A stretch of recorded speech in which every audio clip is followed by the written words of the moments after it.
videos, general election question and answer. We are live on air for all of those who are in our audience right now. We are live on air, so we want to welcome all of our listeners and thank you for joining us on this Saturday afternoon. I must say it is one of the better Saturdays in terms of weather I've seen for a while. So we also want to thank all of our candidates for taking this precious time out of their campaigning schedules to actually be with us this afternoon for our question and answer, also known as a hustings. So all of our panel here today have been given a 2 minutes to do an opening statement. Seema, I don't know if you've got your phone ready so you can time it for us, everybody's 2 minutes. But before we get to that, we're going to go straight into introducing our candidates on our panel today. So we are going to start with George Galloway. He is an independent and standing in West Bromwich East. We also have Lee Dar, Liberal Democrat, standing in Ladywood. Khalid Mahmood, Labour, standing in Perry Bar. Joseph Tawanazi, Brexit Party, standing in Selly Oak. And Alexander Nettle, Green Party, standing in Ladywood. We have invited a Conservative representative. We were told that she would be here, and hopefully she will be joining us as soon as she gets here. There's a substitute. I'm a substitute. Wow, that happened magically. Honestly, for all the listeners, if you had just something just happened here. I didn't even see it happen. So for the Conservatives, for the meantime, we have got Alderman Peter Osborne, who is standing in for the candidate whom was meant to be here. So we have a full panel. Each candidate, like I said, had been given 2 minutes for their opening statement.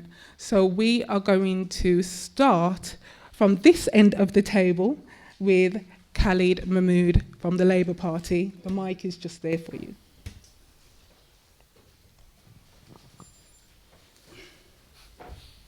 Thank you, Charmaine, and thank you for everybody coming here today. My name is Khalid Mahmood. I'm the candidate for Birmingham, Perry Bar. I've been a member of Parliament since 2001. I studied in engineering at Birmingham Polytechnic, which is now called BCU and moved to City Centre, which is something I'm not very happy about. My current issues at the moment are working not for but against the council in terms of the A34 safety group, which they're trying to put a bendy bus through called the Sprint, which is not in favour of what my constituents want, and also demolishing a flyover in my patch just for the Commonwealth Games, because it'll make it look better for the people without taking into consideration the issues that people have. I've been a member of Parliament since 2001. I work throughout that period with my constituents, and I do that regularly, and that's why those two issues are very important to me, not just for this election, but after that, and I'll continue to work with the people in that area to do that. Thank you. We'll go over to Alexander Nettle, the Green Party. Hi, I'm Alex Nettle. I'm the Green Party candidate for Birmingham Ladywood, and I'm 20 years old, so I represent young people in politics. But I joined the Green Party about 5 years ago because I was really concerned about injustices and rising injustices. But that wasn't just injustices towards people in this city or country, but injustices in the way we viewed our planet and its inhabitants. I think we all know that these are kind of dark days for us. There's uncertainty and division over Brexit. It's hanging over us. Our democracy is weaker than it's ever been. And above all, the climate emergency rages on. The science has made it perfectly clear that the next 10 years are the most important possibly in all of our history as a species in getting this right and making sure that we don't have the fallout of climate chaos. The decisions we're making now don't just affect us, but they affect generations to come. And so at a time of crisis, it's pretty clear that we cannot just go on as we are. And we also don't have to vote for the same old parties that we have. If ever there was a time to vote Green, it's now. And so in this election, what we're really saying is we want a revolution that lifts everyone up. Our Green New Deal proposal isn't just about saving the environment, but also radically improving people's quality of life. So we want to create a safer and fairer future for all. I think the Green Party, the only party that can truly be trusted to deal with the climate emergency and understand the scale of the crisis ahead of us. We also want to offer a fair choice on EU membership and defend remaining, alongside tackling crippling social problems in this constituency or in Ladywood and beyond. We also want to fix our broken democracy and share wealth and power more equally. No vote should ever be wasted again. But I think the last few years have shown that people are really fed up of slogans and empty promises. So I say in this election, just ask yourself this: which party really has the proposals in place that you can trust to deliver the things that need to tackle the urgent crises of our time? And instead of voting tactically, vote for what you believe in this time. The choices we make now matter more than ever before, and I think the two-party status quo is broken. We need a new start. Thank you. Next, we're going to be moving to Joseph Tabernazi, the Brexit Party. Good afternoon, and thanks for coming, everyone. I'm a first time in this contesting for any elections, and I'm new in this in politics. Myself, I've got a legal background in human rights law. I started at University of Birmingham law school, and I am of the Brexit Party, and we need to get out of the EU and become independent and make decisions on our own.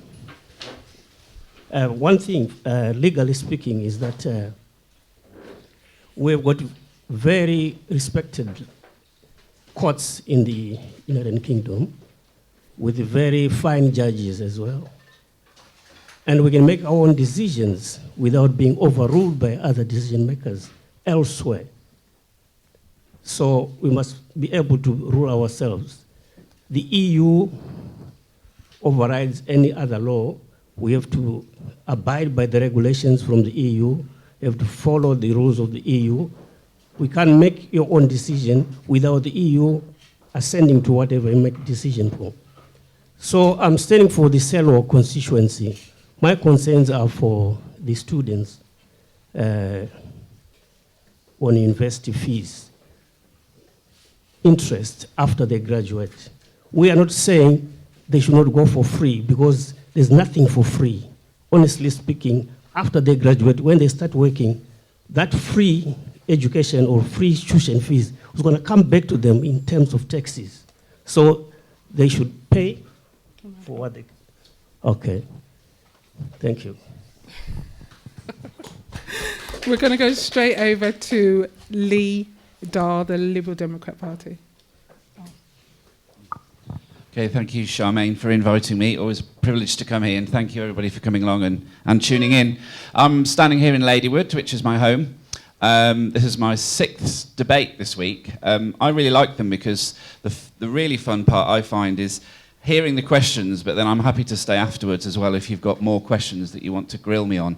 Because it's important, if we're going to want to represent you, that you actually have the chance to tell us what you think and to get questions to answers that you seek. So you won't be surprised to hear a Liberal Democrat saying, I want to stop Brexit. The reason is partly due to the economy. But the economy is this thing out here that everybody talks about, but what does it really mean? Well, what it really means is I already have people in Ladywood that I talk to on a regular basis when I knock on doors, go to events, talk to charities. You're telling me that things aren't working the way they should. You're telling me that you can't get a mental health appointment for your child, that you can't get the social care that you need for your family member. I'm having parents telling me that they have head teachers having to write to them to help their school pay for equipment, and this is completely unacceptable. All of those who support Brexit, from the likes of Nigel Farage and Boris Johnson, Michael Gove, people like that, who started off telling us we'd live in a land of riches if we had Brexit, all now accept that there will be a hit to the economy. So what does that mean? It means less money for your schools, it means less appointments with your doctor, it means more problems on the local council. We've already got problems with lack of collection of waste and lack of repair to potholes. We'll have even less of that with less money for local councils. So stopping Brexit is vitally important, because I cannot support something that would knowingly make people poorer, and that's just not something I can do. So now we're going to go over to George Galloway, and he is standing in he is an independent. Sorry. As you know, Charmaine, I have to leave, so please forgive me. I literally have only 2 minutes to address you. I'm not sure what's democratic about overriding the result of the Brexit referendum in 2016 when 17.4 million people voted for Brexit, despite all the scare stories that we've just heard again from my friend on my right. I'm glad that Khalid came along to speak about bendy buses, because I remember when he entered Parliament in 2001, just in time to vote for and proselytize for, on the pages of The Observer and elsewhere, the slaughter of 1 million people in Iraq. And the very idea that the election should be reduced to a discussion about the bendy bus is really quite brazen, I must say. I'm standing... Because you know I didn't vote on that. You know that. I read your article in The Observer defending... You defended the war on Iraq. And you wrote an article. As a matter of fact, somebody else wrote it for you, but it appeared in The Observer under your name, defending the slaughter of 1 million people in Iraq. And you want to talk about bendy buses? You're having a laugh. You're having a laugh. Now, Charmaine. One moment. Charmaine, I've only got a minute left. One moment. Can we I've only just... got a minute left. I'm Can standing. I just say there's talking over each other and your time is up. Can we move on to Peter Osborne from the Conservative Party? Hold on a minute. George, haven't I got 15 minutes? I thought it was half 2. Thank you very much, Charmaine. I do appreciate being invited here, somewhat at a short notice. But my name's Peter Douglas Osborne. I'm a Birmingham honorary alderman, and my first experience here, although Sorry, Peter, can we just turn the mic on, please? Yeah. If you just... Is that better? Can you hear me? Yeah, we can. Right. My name's Peter Douglas Osborne. I'm an honorary alderman of the City of Birmingham. I've had a flat in Ladywood for the past 20 years. And when I first came here, I worked in the youth service in Birmingham voluntarily in Spark Brook. Amazingly, as I've just found out today, when Khalid Mahmood was living there. So he may have been one of my pupils, in which case I apologise to the audience for whatever may have been done. But prior to that, I was trained as a mining engineer, working under the ground in coal and gold mines. The coal was the Northumberland Durham coalfield. I was sent on a fraternal meeting to the Soviet Union, and on the way I went to Treblinka and Sobibor, so I have seen the results of anti-Semitism, and I can assure you they're as frightening now as the Chief Rabbi has pointed out yesterday. I believe that the most important thing to do to cut the Gordian knot of what needs to be done in Parliament is to get Brexit done, and I think that's what will be achieved by Boris Johnson at the end of January. Thank you. Listeners, just to let you know where we are right now, George Galloway has left, so we have got the remainder of the panel. I think it's only fair that we go back to Khalid Mahmood from the Labour Party so he can respond to the things that George Galloway said before he left. Over to you, Khalid. Well, George knows exactly what happened in the vote on Iraq. One moment, we're just going to make sure that the mic, is it on? Is that working? No. Hold on a minute, we're just getting it. 1, 2. Yeah, George knows exactly what happened on that vote. I'm sorry that he's had to run off. If he had the courage of his convictions, I was here totally to address the meeting for the next 2 hours if needed to take. I was here to stand my grounds. Unfortunately, he ran off with the tail behind his legs because he knew he could sustain the argument that he was trying to make. It's unfortunate for people like him who go around the whole of the country carpetbagging, thinking they can stand anywhere without any connection to any constituency, and that is not right. And for him to just leave like this, I think is absolutely disgraceful and sets no example for any democracy or anybody standing as a member of parliament. I'm sorry he's had to go, but I think you've seen the courage of his convictions, and he's run off with the tail behind his legs. That was the response to the opening statement of George Galloway, and he didn't have the time to respond before he left. So being the kind of chair I am, and if you listen to the different angles show, you know that we are as fair as possible and we always allow people to respond. We're going to move straight into this question and answer and go over to you, our guests. Questions from you. Sorry to speak first, but I must say, for my fairness to Mr. Galloway, he did tell us beforehand that because of a campaigning matter, he had to go. So we try to be fair to everyone. Yeah. And while I'm on my feet, Chair, can I then use the privilege of asking a question? Now, we all know that the Labour Party has issued a manifesto which promises to be, as they say, transformative and to change the lives of millions of people for the better. Now, can I ask all the candidates, do they believe that manifesto and its spending costs is well costed, and if not, why not, and what are their alternative costings? So should we start with Peter Osborne, who's here to represent the Conservative Party today?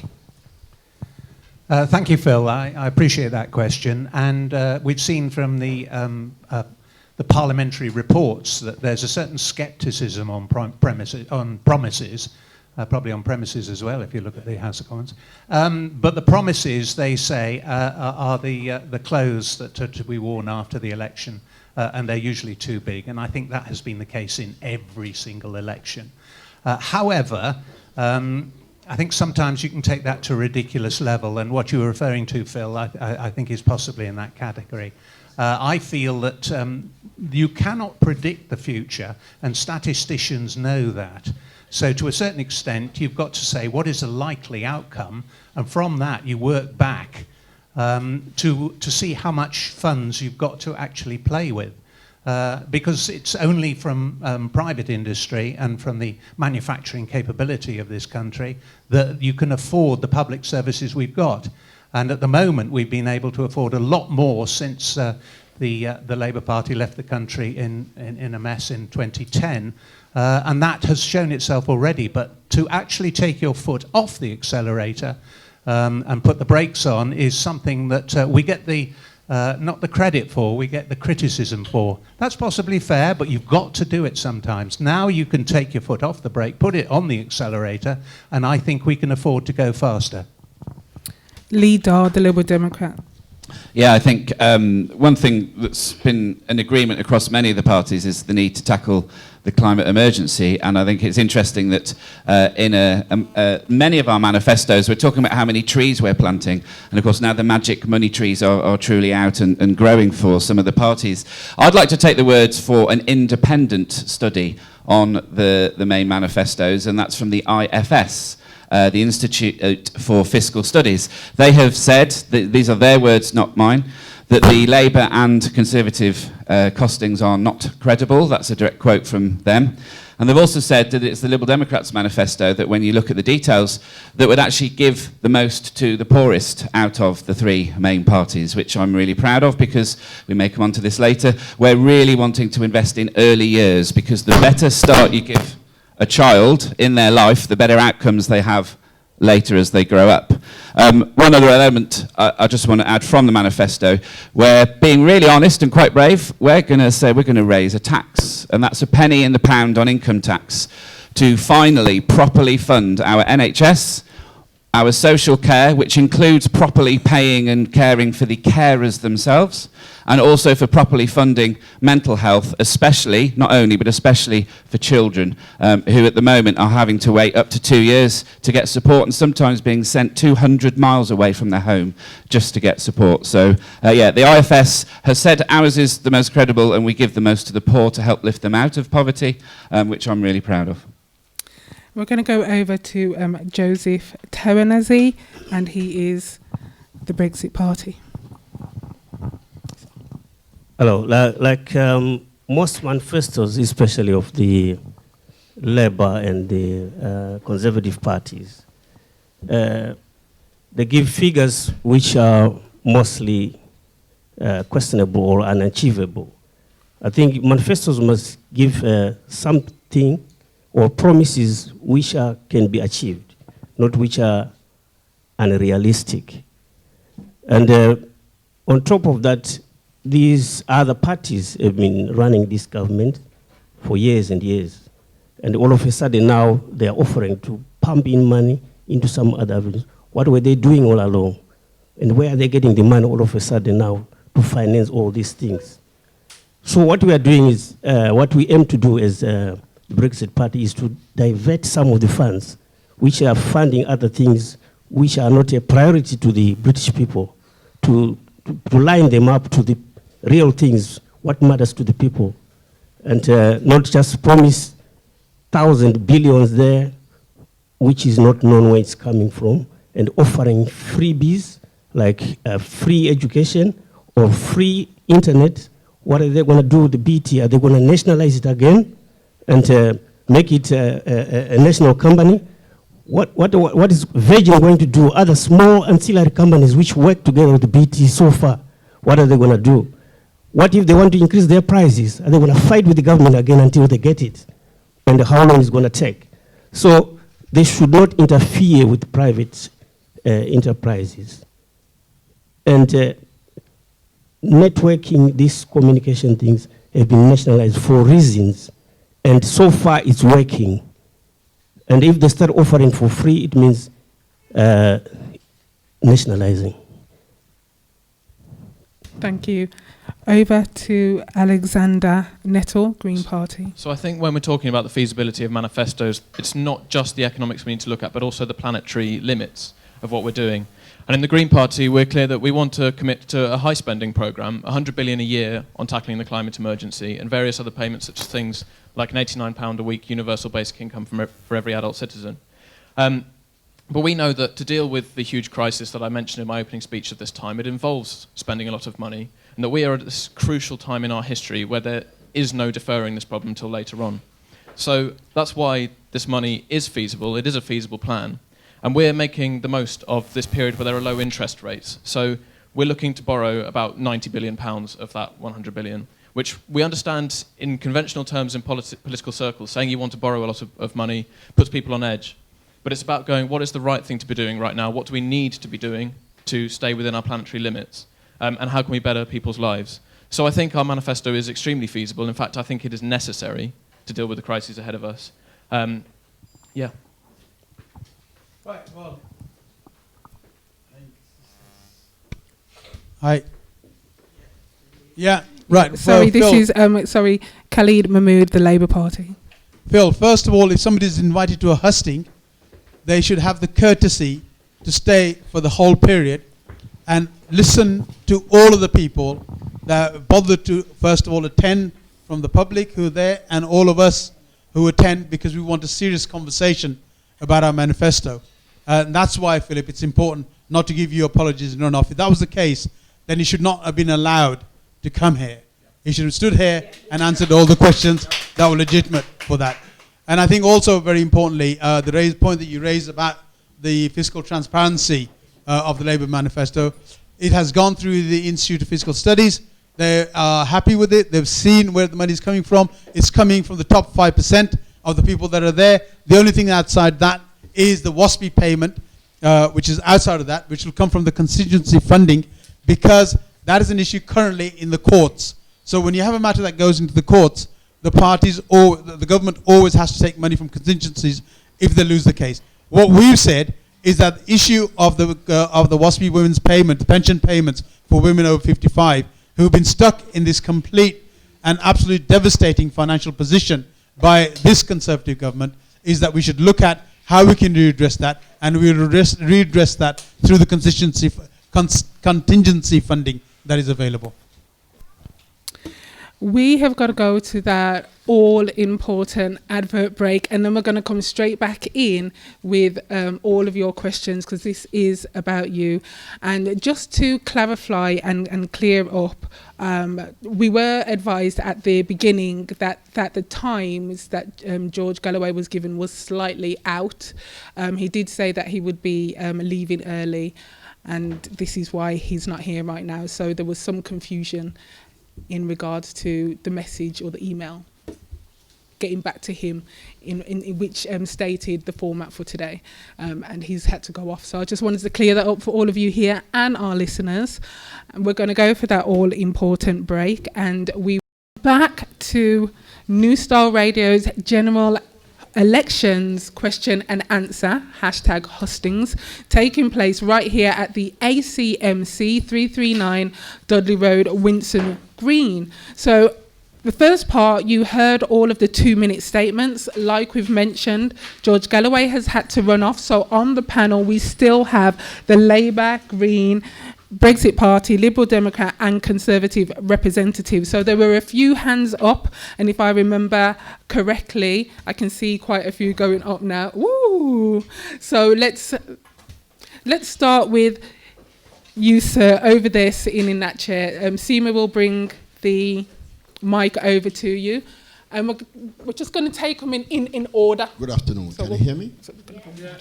Well, my name is Neville. I am a citizen here. I work for Birmingham City Council for many years, and I surely can understand what Khalid is saying. I work with him as well. Birmingham City Council doesn't listen to anyone. They do their own thing. I came here 1964, and as much as I like Khalid, I also like Claire Sharp when she was here, when she was MP. We was the best of friends, and I always voted Labour.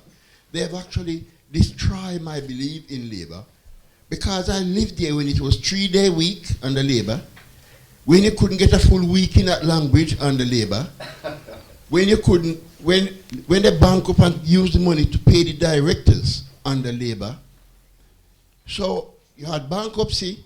I lived there when you had the winter discontent. Sorry, sir, do you have a question, please? The question is, what changes this Labour government, if they get elected, going to make? And how are you going to finance all these promises that you give us? That's it. Over to you, Khalid, from the Labour Party. Neville, great. Thank you very much. Nice to see you again. We used to work at Delta Metals when I was doing my apprenticeship, and then became an engineer at Delta Metals. And Neville has always been hot because he's worked in the foundry ever since. So that's when we met. We were together then, long time ago. But no, I think the issues that you raise are very important, Neville. First of all, I think it's understandable that the local authority has got to be accountable, and the local authority has got to deliver, whilst understanding the fact there's been over 30% cuts by this Conservative government of delivery of services to the local authority. At the same time, I think the local authority has a role to listen to people and to make them understand and how things are based on. Our fiscal plan is based on a grey book, which I'll give you a copy of it when I finish, because I've got a copy of it in my car to see how exactly the funding's gathered and how it's gone through. As I said before, it's been gone through by the Institute of Fiscal Studies, which is an independent body which looks at all funding for everybody. And that I said, it's a reasonable way to look at the funding, the way the funding has come. The one issue that was raised was about the WASPI women, which is slightly different to what's going on. What this government wants to do, and the difference that there is that the huge amount of money that has been taken out of the system by the utility companies when they sold off under Margaret Thatcher, which made a huge difference, which means that you pay extra bills without getting any extra benefits. Just one point I wanted to raise on that in terms of the green agenda, in terms of utilities. The water companies bear no responsibility at all as to what comes out of their gutters. Okay, we're going to have to start. Majority of the countries, even Peru, they put nets over their outlets, which means all the plastics, all the other things that shouldn't be going into the water system are caught and changed and taken out. We don't do any of that. So I think what Labour wants to do is ensure that the public services are back in good order with the public, but also we pay a heed to the environmental consequences of what those companies provide. Okay, Alex, would you like to respond as you're the representative for the Green Party? Talk about effectively what we want to do on sort of local government level, if that's kind of the question for other candidates, really. So I agree. I think austerity for the last 9 years has been devastating for a lot of local authorities. And in the Green Party, we're totally committed to reversing it. But I also think that... Of course. And we're talking about living within our means, and we think that we can afford this, and our manifesto is fully costed as well. But I think also local councils, a lot of Labour local councils, don't really bear any resemblance to Jeremy Corbyn's Labour, and they're much more right-wing and unwilling to invest in the services they need to. But we want to restore the local government funding and increase by additional 10 billion across the country. And we think that this can really help boost local services. Ultimately, the decisions should be made at the lowest level possible, and that's why we're really committed to local authority work. So we think the local councils should be able to borrow money themselves. They should, rather than just always being granted by the state, to restore funding post-austerity, because ultimately, local councils best know how to deal with local problems. And we need to completely change the fabric of society. Community centres, libraries, children and pensioner services, they've all been scrapped and cut from 9 years of Tory austerity, and this completely needs to be reversed. But it also means that we need to have local councils able to adapt to the climate crisis, which is why we have ring-fenced £3 billion for councils to adapt locally to dealing with the climate emergency. Thank you. Now we're going to go over to Joseph Tawanazi, Brexit Party. The other impact of getting out of the EU is that we can afford to channel 13 billion, which the British government is paying every year to the European Union. That money will be channeled to regional developments, which the Birmingham Council will also benefit. So there's a lot of money out there which is being channeled to the European Union that can be diverted to regional developments and cover all these issues which are being talked about. Well, there are a lot of issues in the communities, beginning from the rubbish itself. The bins are always flooding in Birmingham area. And we've seen a lot of destitution in the city center that needs to be worked on.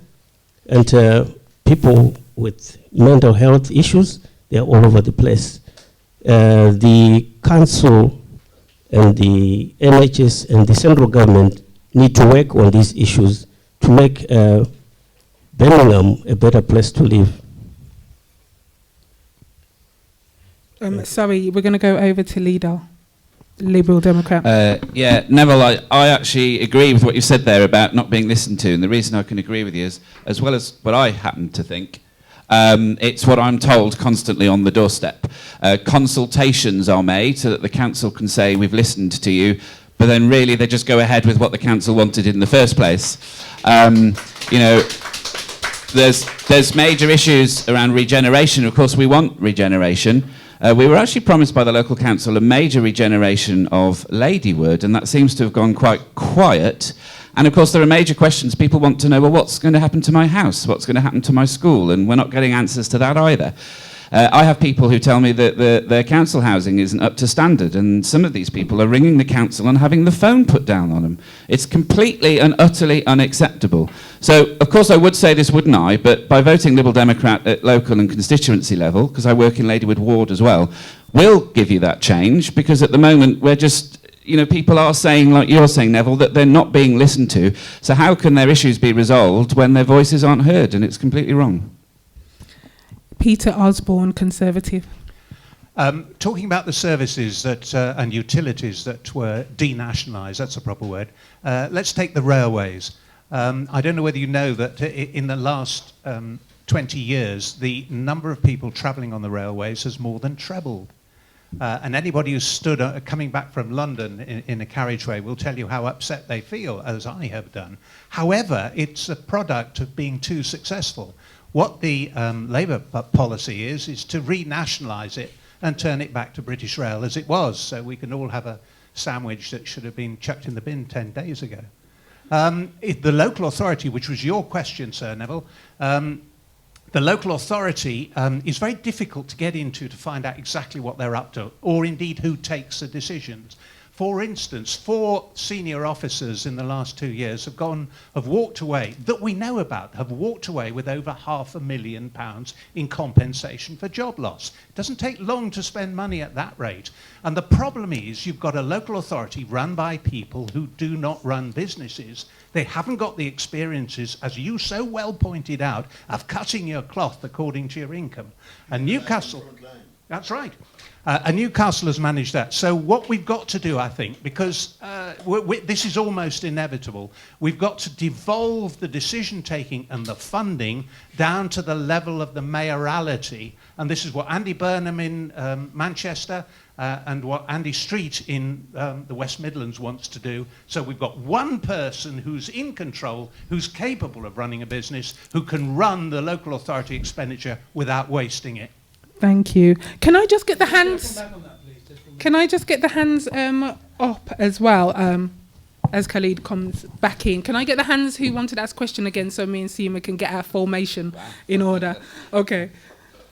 Just very much on the what just Peter's just said about the Andy Street and what he's doing. He's not listening to the people of Perry Bar on this A34 sprint bus system they're taking. Over 1,000 people put in a consultation. Because it was one petition, they counted it as one. So I think put it in the hands of one mayor of the West Midlands, look after Birmingham issues, isn't helpful either. I think we have to have accountability locally and be able to deal with that locally. That's what's really important. We need to move forward. Okay, I've seen everybody's hands and I've got the formula. I think Seema saw me kind of pointing to everybody. So we're going to start with... Right, mine is a quick question.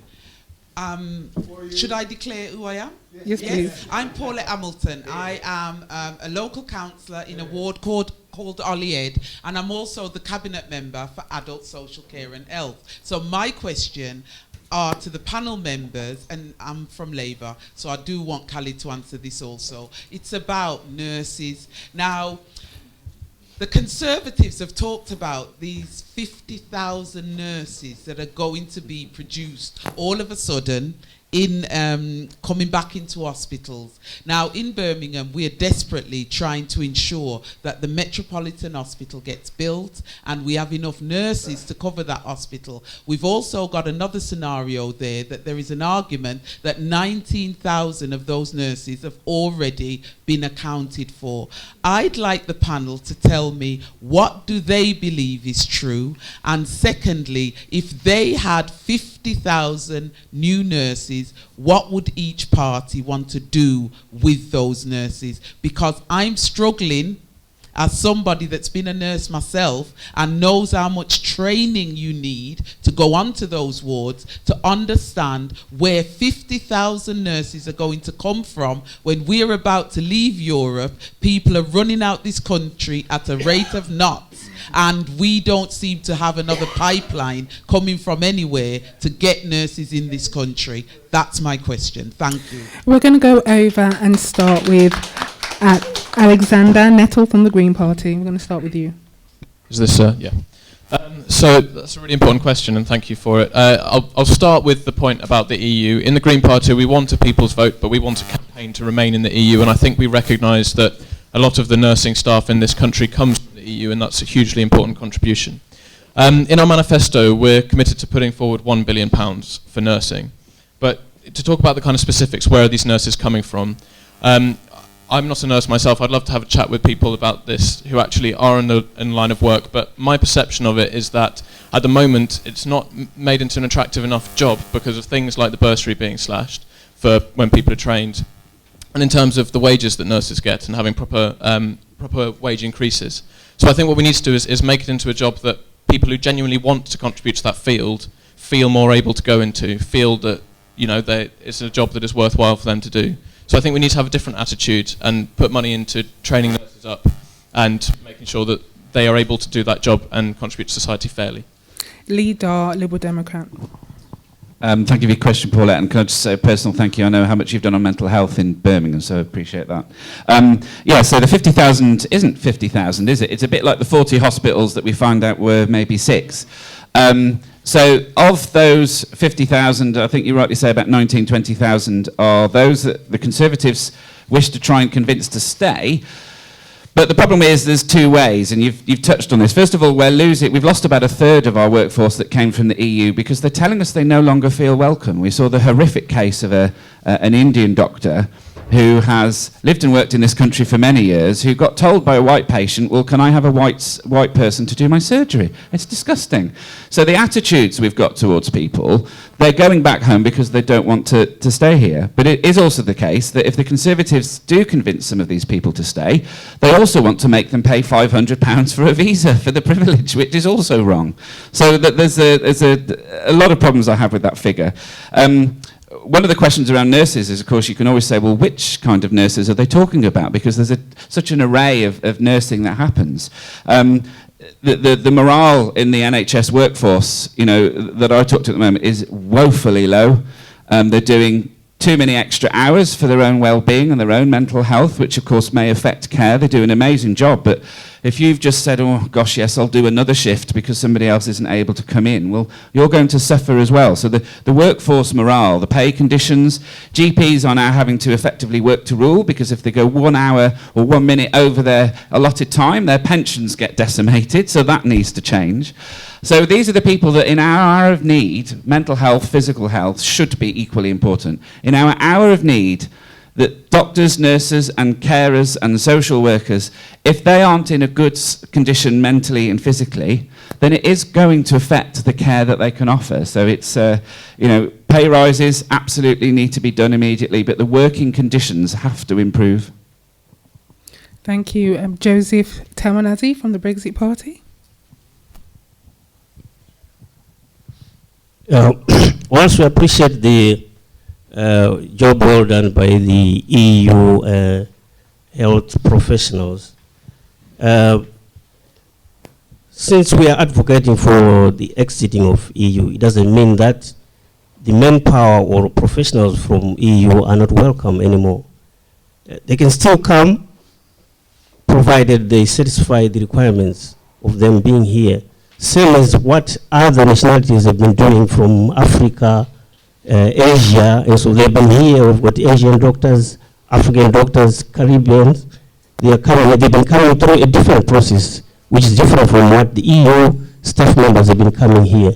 And if everyone must be treated equal, they must be coming here through the same process like everyone else. No fair treatment.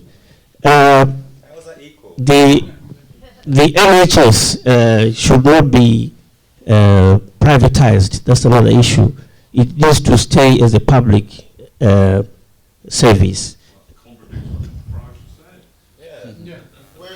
So, 1 minute, everybody. Can we? Because we can't. You need to have the mic so our listeners can hear as well. So we're going to go over to Peter Osborne, and then you will have an opportunity to come back. But yeah, I know. Sorry, we're going to go over to Peter Osborne now. I had remembered that Khalid's last. I've got something going on here in my mind. Peter, Conservative. Thank you, Charmaine. Can I thank Paulette, to my knowledge, for her contribution in terms of adult social care. There's no doubt about it that she has introduced and I think promulgated an actual appreciation of the problems associated with mental health. And I'm one of those lucky people, I'm not sure what percentage it is, but it must be pretty low, who doesn't quite get their head around the implications of adult health, care in the community for those people suffering from mental health issues. I have done in planning a lot of daycare centres where people with schizophrenia have had to, or they haven't had to, but they do come together to discuss issues under your jurisdiction. But the problem I've had is that the people who are neighbouring those particular areas have considerable objections to daycare centres taking place. The health service, the National Health Service, is the biggest organisation in Europe. We can only afford to pay it from the taxes that we raise from people. So we have to do it very carefully and release the brakes very, I think, interestingly, in terms of the fact that we've got 43,000 nurses more than we had in 2010. So that has been considered to be a priority. But I'm sure, as all of you know, the demands on the health service have exceeded the numbers of people that we've got. We've got to train them here in this country so that we reduce the amount of pressure that's taking place when we have so many people from abroad who need housing. There's a downside to anything. Let us fast track those people from abroad that we are desperate for at the moment, but let us please increase the amount of investment in training for nurses, because that's exactly what we need at the moment. There is a point at which, though, we can only afford as many nurses as we can pay for, and that's the issue. Khalid Mahmood, Labour. Well, I think it beggars belief what the Conservative Party are trying to get away with. As you said quite rightly, Paulette, 19,000 of them are existing nurses. For a government that came in and cut bursaries to all nurses is absolutely rich to say that they're going to support the National Health Service. For a government that's had meetings with American giant pharmaceuticals to say that they're going to look after the national health is absolutely ridiculous, because what they're going to do with those pharmaceuticals is increase the price of medication. By increasing also the length of the patents that are allowed means that you'll actually pay for a lot longer for those medicines. And those are the deals that they're doing, which is exposed by Jeremy Corbyn and the Labour Party in doing what they are. These figures are absolutely atrocious, just like the fake figures of 40 new hospitals, which have been dwindled down to about 6 now, if it ever actually comes through. So I think, and it's absolute nonsense for the Conservative Party to claim that they're going to start to put something back into the National Health Service when they know that most of their mates, most of the cabinet are on the boards of private medical companies to say that they're going to try and look after the medical of the National Health Service. If the money's put in, it'll go back into the back pockets of their mates in those privatized companies. That's what it's about. There will be no 50,000 nurses. There will be no 40 hospitals under the Conservatives. It's simple as that. Just a very quick response, if I may. The information he's talking about, Khalid Mahmood is talking about, has in fact been proven today to have come from Russian sources of disinformation. It's a copy. It's a copy of one. Okay. Yeah.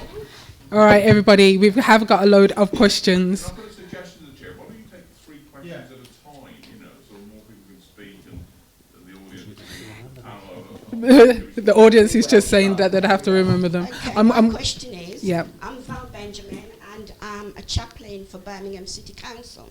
I was recognised by Peter. I was trying to hide. However, my question is, I believe very much in honesty and accountability. I'm putting this question to the Brexit Party. Okay? I heard you said, correct me if I'm wrong, that you want to make our own laws and abide by our own laws. Okay, why no accountability, number one?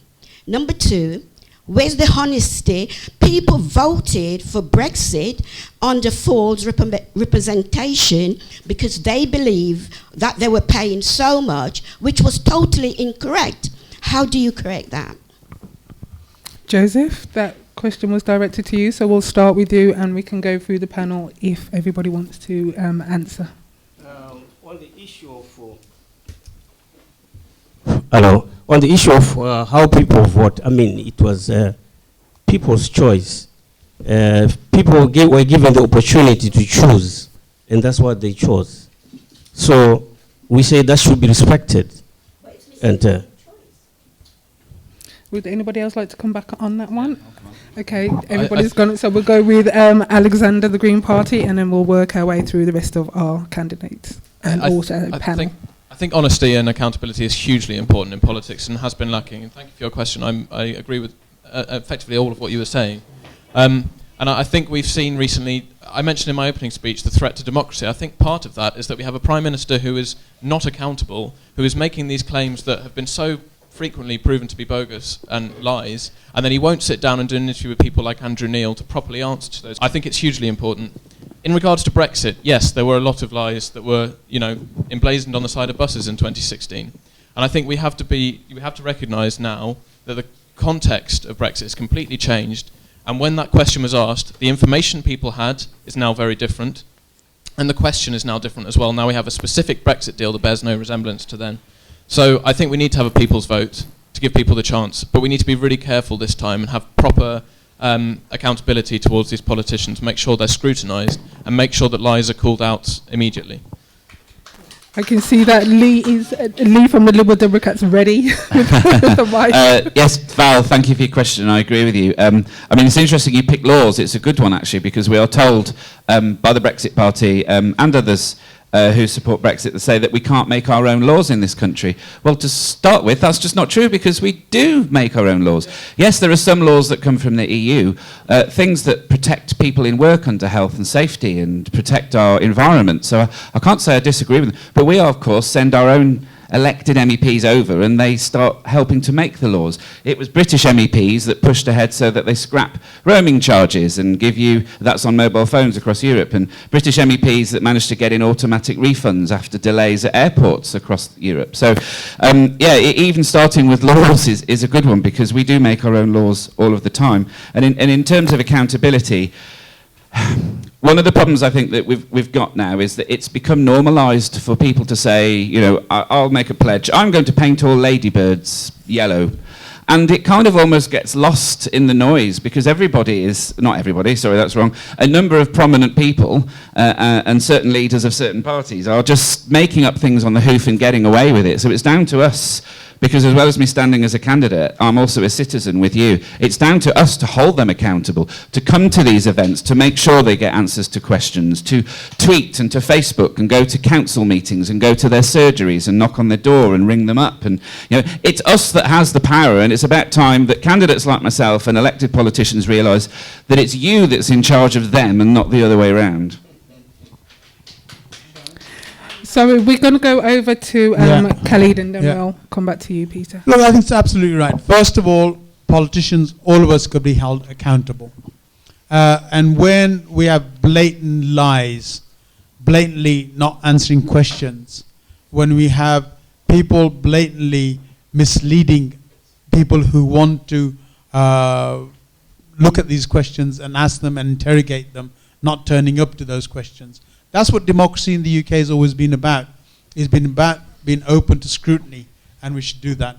I think what's going on at the moment is just basically mini-me from the US is being translated here. Boris playing as mini-me. I watched the Leaders' Question Time yesterday.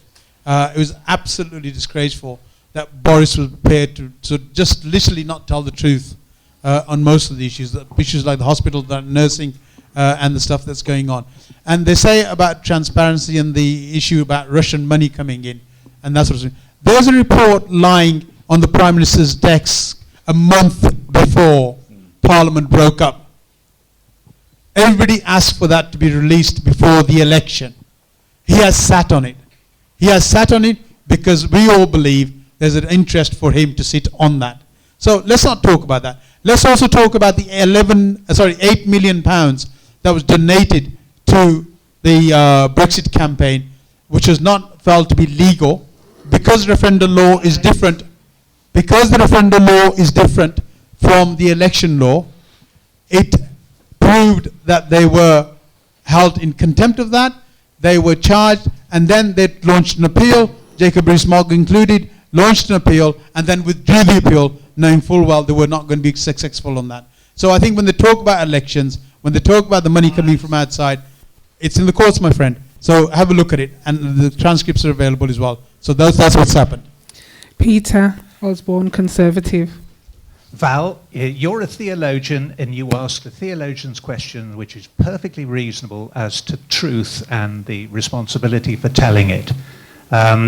I think that if you look in different directions, you will see different things. I don't believe the majority of people who voted for Brexit believed what that figure was, or indeed would take any notice of what that figure was on the side of a bus. They voted for independence. Now, what you say in terms of truth, ti estin aletheia, that is what Pilate asked 2,000 years ago. And did you vote for it? No, you didn't. You voted against it, so how can you be speaking for those people I who know of did? many people, I'm from the north by the way, and my local area all voted for Brexit on the back of the 350 million a week that was promised. A lot of people up north, especially around Keighley, Bradford and so on, they really rely on the NHS. They've got children with disabilities, they've got children with special needs, they need the NHS, they need to go to local A&E all the time. They thought that money was going to come back into the coffers of the NHS where it should have been in the first place. So the fact that the next day, the following day, the Leave campaign admitted blatantly lying, we didn't really mean it. Well, that's absolutely unacceptable. Even now, to this day, my brother voted for Brexit because we've had 3 disabled siblings in the family. We've actually relied on NHS all our lives. So he voted for the 350 million. So for you and everybody like you to say that didn't really matter, well, why did you then use it as one of your tactics then? I've got a leaflet where 350 million has been used 3 times in that one leaflet. Can I ask you to wind it up, please, just due to time? Sorry to cut you like that. I don't want to go on, but we really need to call out all politicians that keep on saying that this isn't the reason why people voted. It is. It was a lot of people voted for this. So you need to accept that. Thank you. You've made your point. Peter, would you like to finish? I'm sure you believe what you said just then. Yeah. But a lot of people would question it and say, is that truth? Yeah. You believe it, but not everybody does. We're going to have to move into... Sorry, everybody. We've got enough time to get through all of the hands. We have enough time. So let's just continue to get this so everybody can get their questions. I think it was Rafaelita next, and then we'll go to... sorry, yourself. We'll go to Rafaelita, then we'll go to Rev. We'll come back to you and work our way back through the list. We have enough time for everybody, and I know that you guys wanted to respond, so we'll definitely make sure we come over. Greetings. We talk about the national health and the nurses. The reason why some of them are leaving is because we still got racism. My daughter is going through it at the moment. The N-word is being used. But to the candidates, what I want to say is, why is everybody afraid to canvass in the area?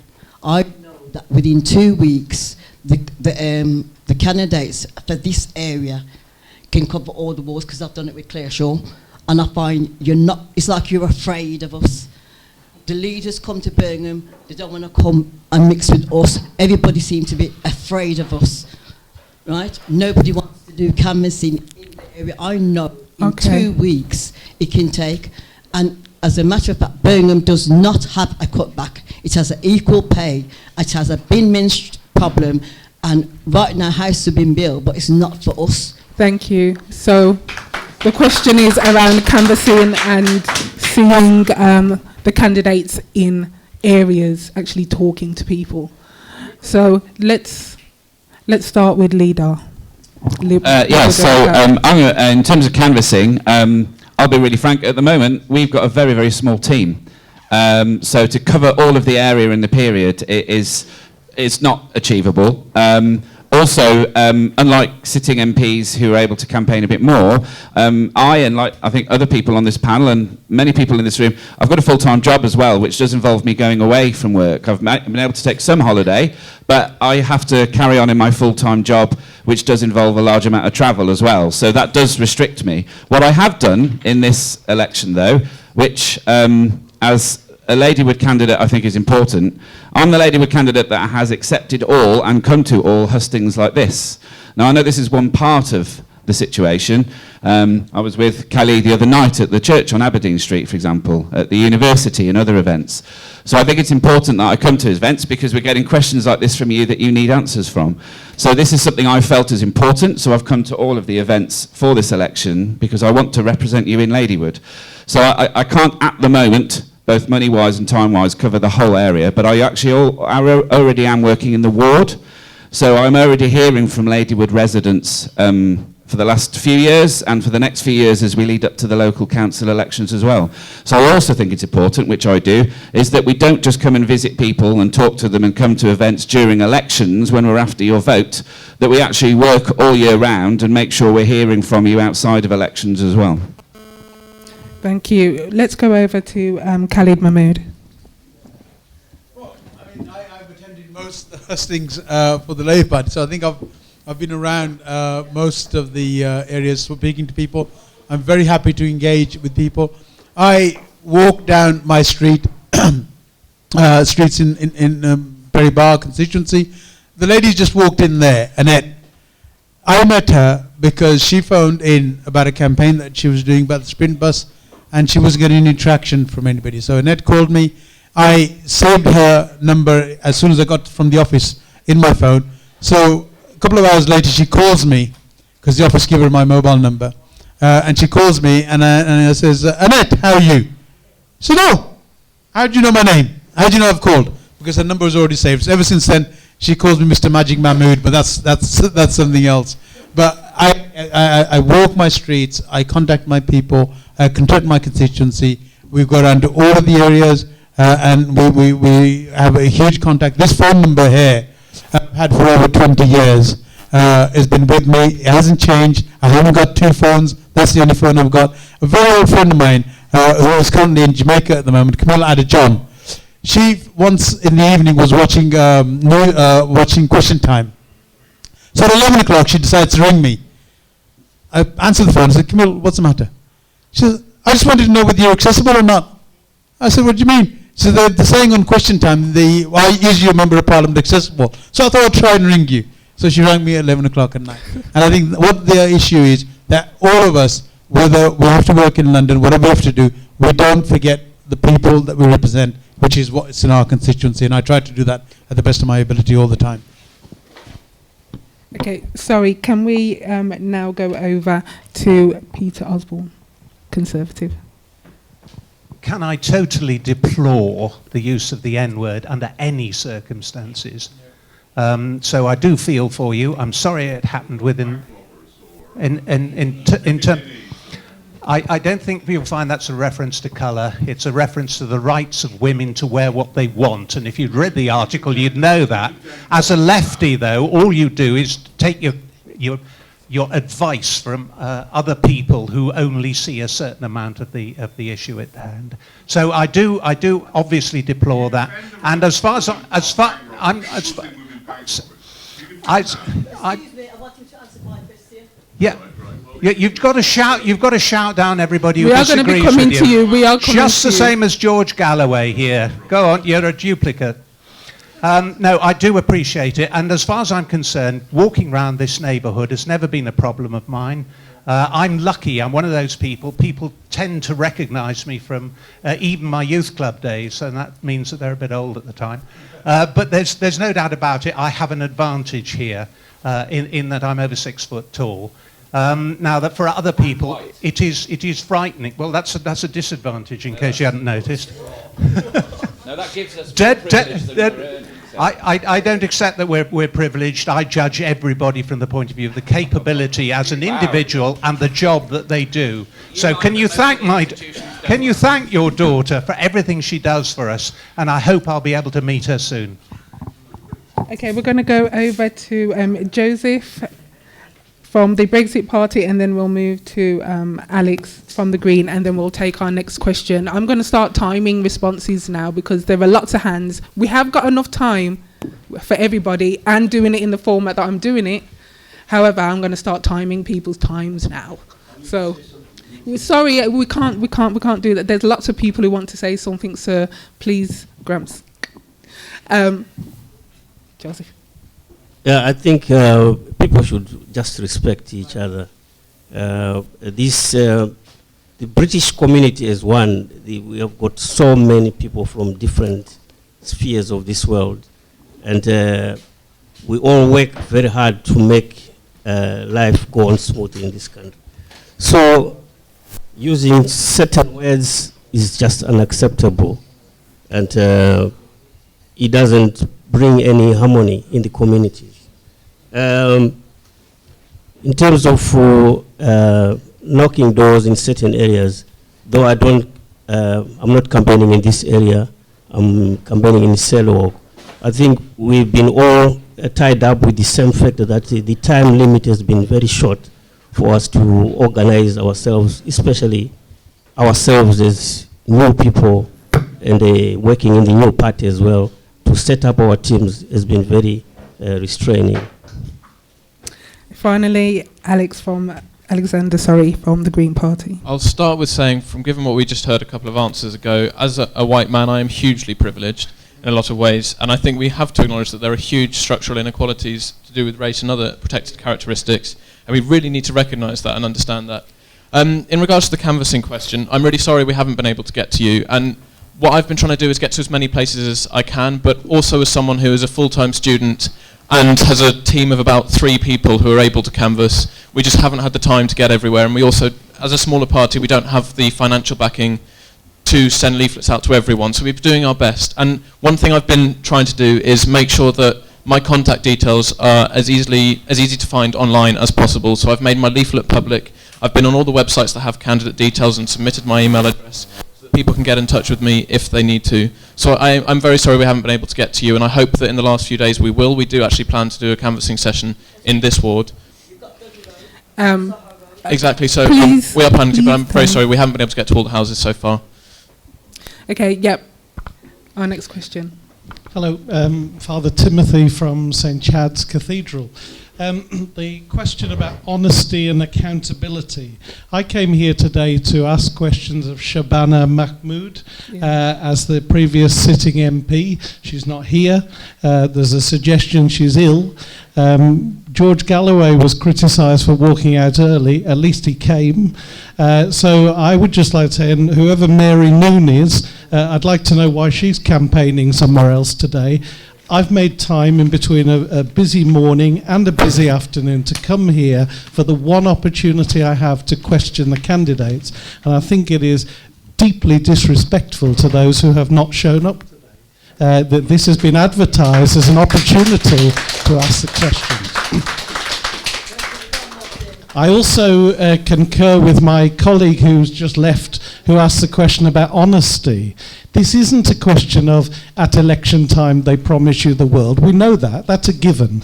We're talking about the point now where something is called out as a lie and it's not even answered for it, just move on. And in this room this afternoon, somebody has called out what is known to be a national lie now, the side of the bus, and rather than distancing himself or even saying nothing, he claims it's not important. Of course it's important. It was a lie, and it's been found to be a lie. So this is my question. I believe there is only one issue at this election, and it's not the issue that we've all been talking about. It is poverty in the city of Birmingham. When I walk past doorways in Birmingham city centre and I do not know whether people are asleep or dead, I want to know, if you are in power after the 12th of December, what will you do about poverty? And may I respectfully ask you not to talk about how we've got there. That's not the point. What will happen now? Okay, let's start with Alexander. Green Party. I'm timing you now. I'm only giving you a minute. We've still got lots of questions. First off, on Charmaine Mahmood not turning up, I think that it's a massive shame that she hasn't. She's the sitting MP. She looks like, realistically, like she's going to get re-elected, and she hasn't come out to answer any questions. Personally, I really wanted to put some questions to her about her record, because I think there are some things that need to be questioned, and she hasn't turned up. And in terms of the lie on the bus, I'll say very quickly, it was a 52-48 result referendum. So even if the lie only impacted a small number of people, of course that is enough to sway the result. But in regards to poverty, yes, it's a huge issue, and I think the last 9 years have made it even worse. What we need is proper investment. We need to reverse austerity and go further, but also look at kind of the structural reasons why poverty exists in the first place. So we need to be providing things like secure housing for people, ending things like fuel poverty. That's why we have a programme for retrofitting homes so that they're properly insulated, government funded, so that people are able to be in their homes without having to pay for heating and things. 10 seconds. And I think it's about, effectively, if we've only got 10 seconds, about investing in these things and having a big cross-society programme about the structural reasons for it. Joseph, Brexit Party, your minute begins now.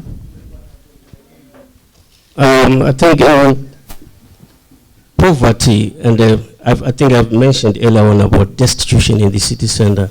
It's very rife, and that need to be tackled.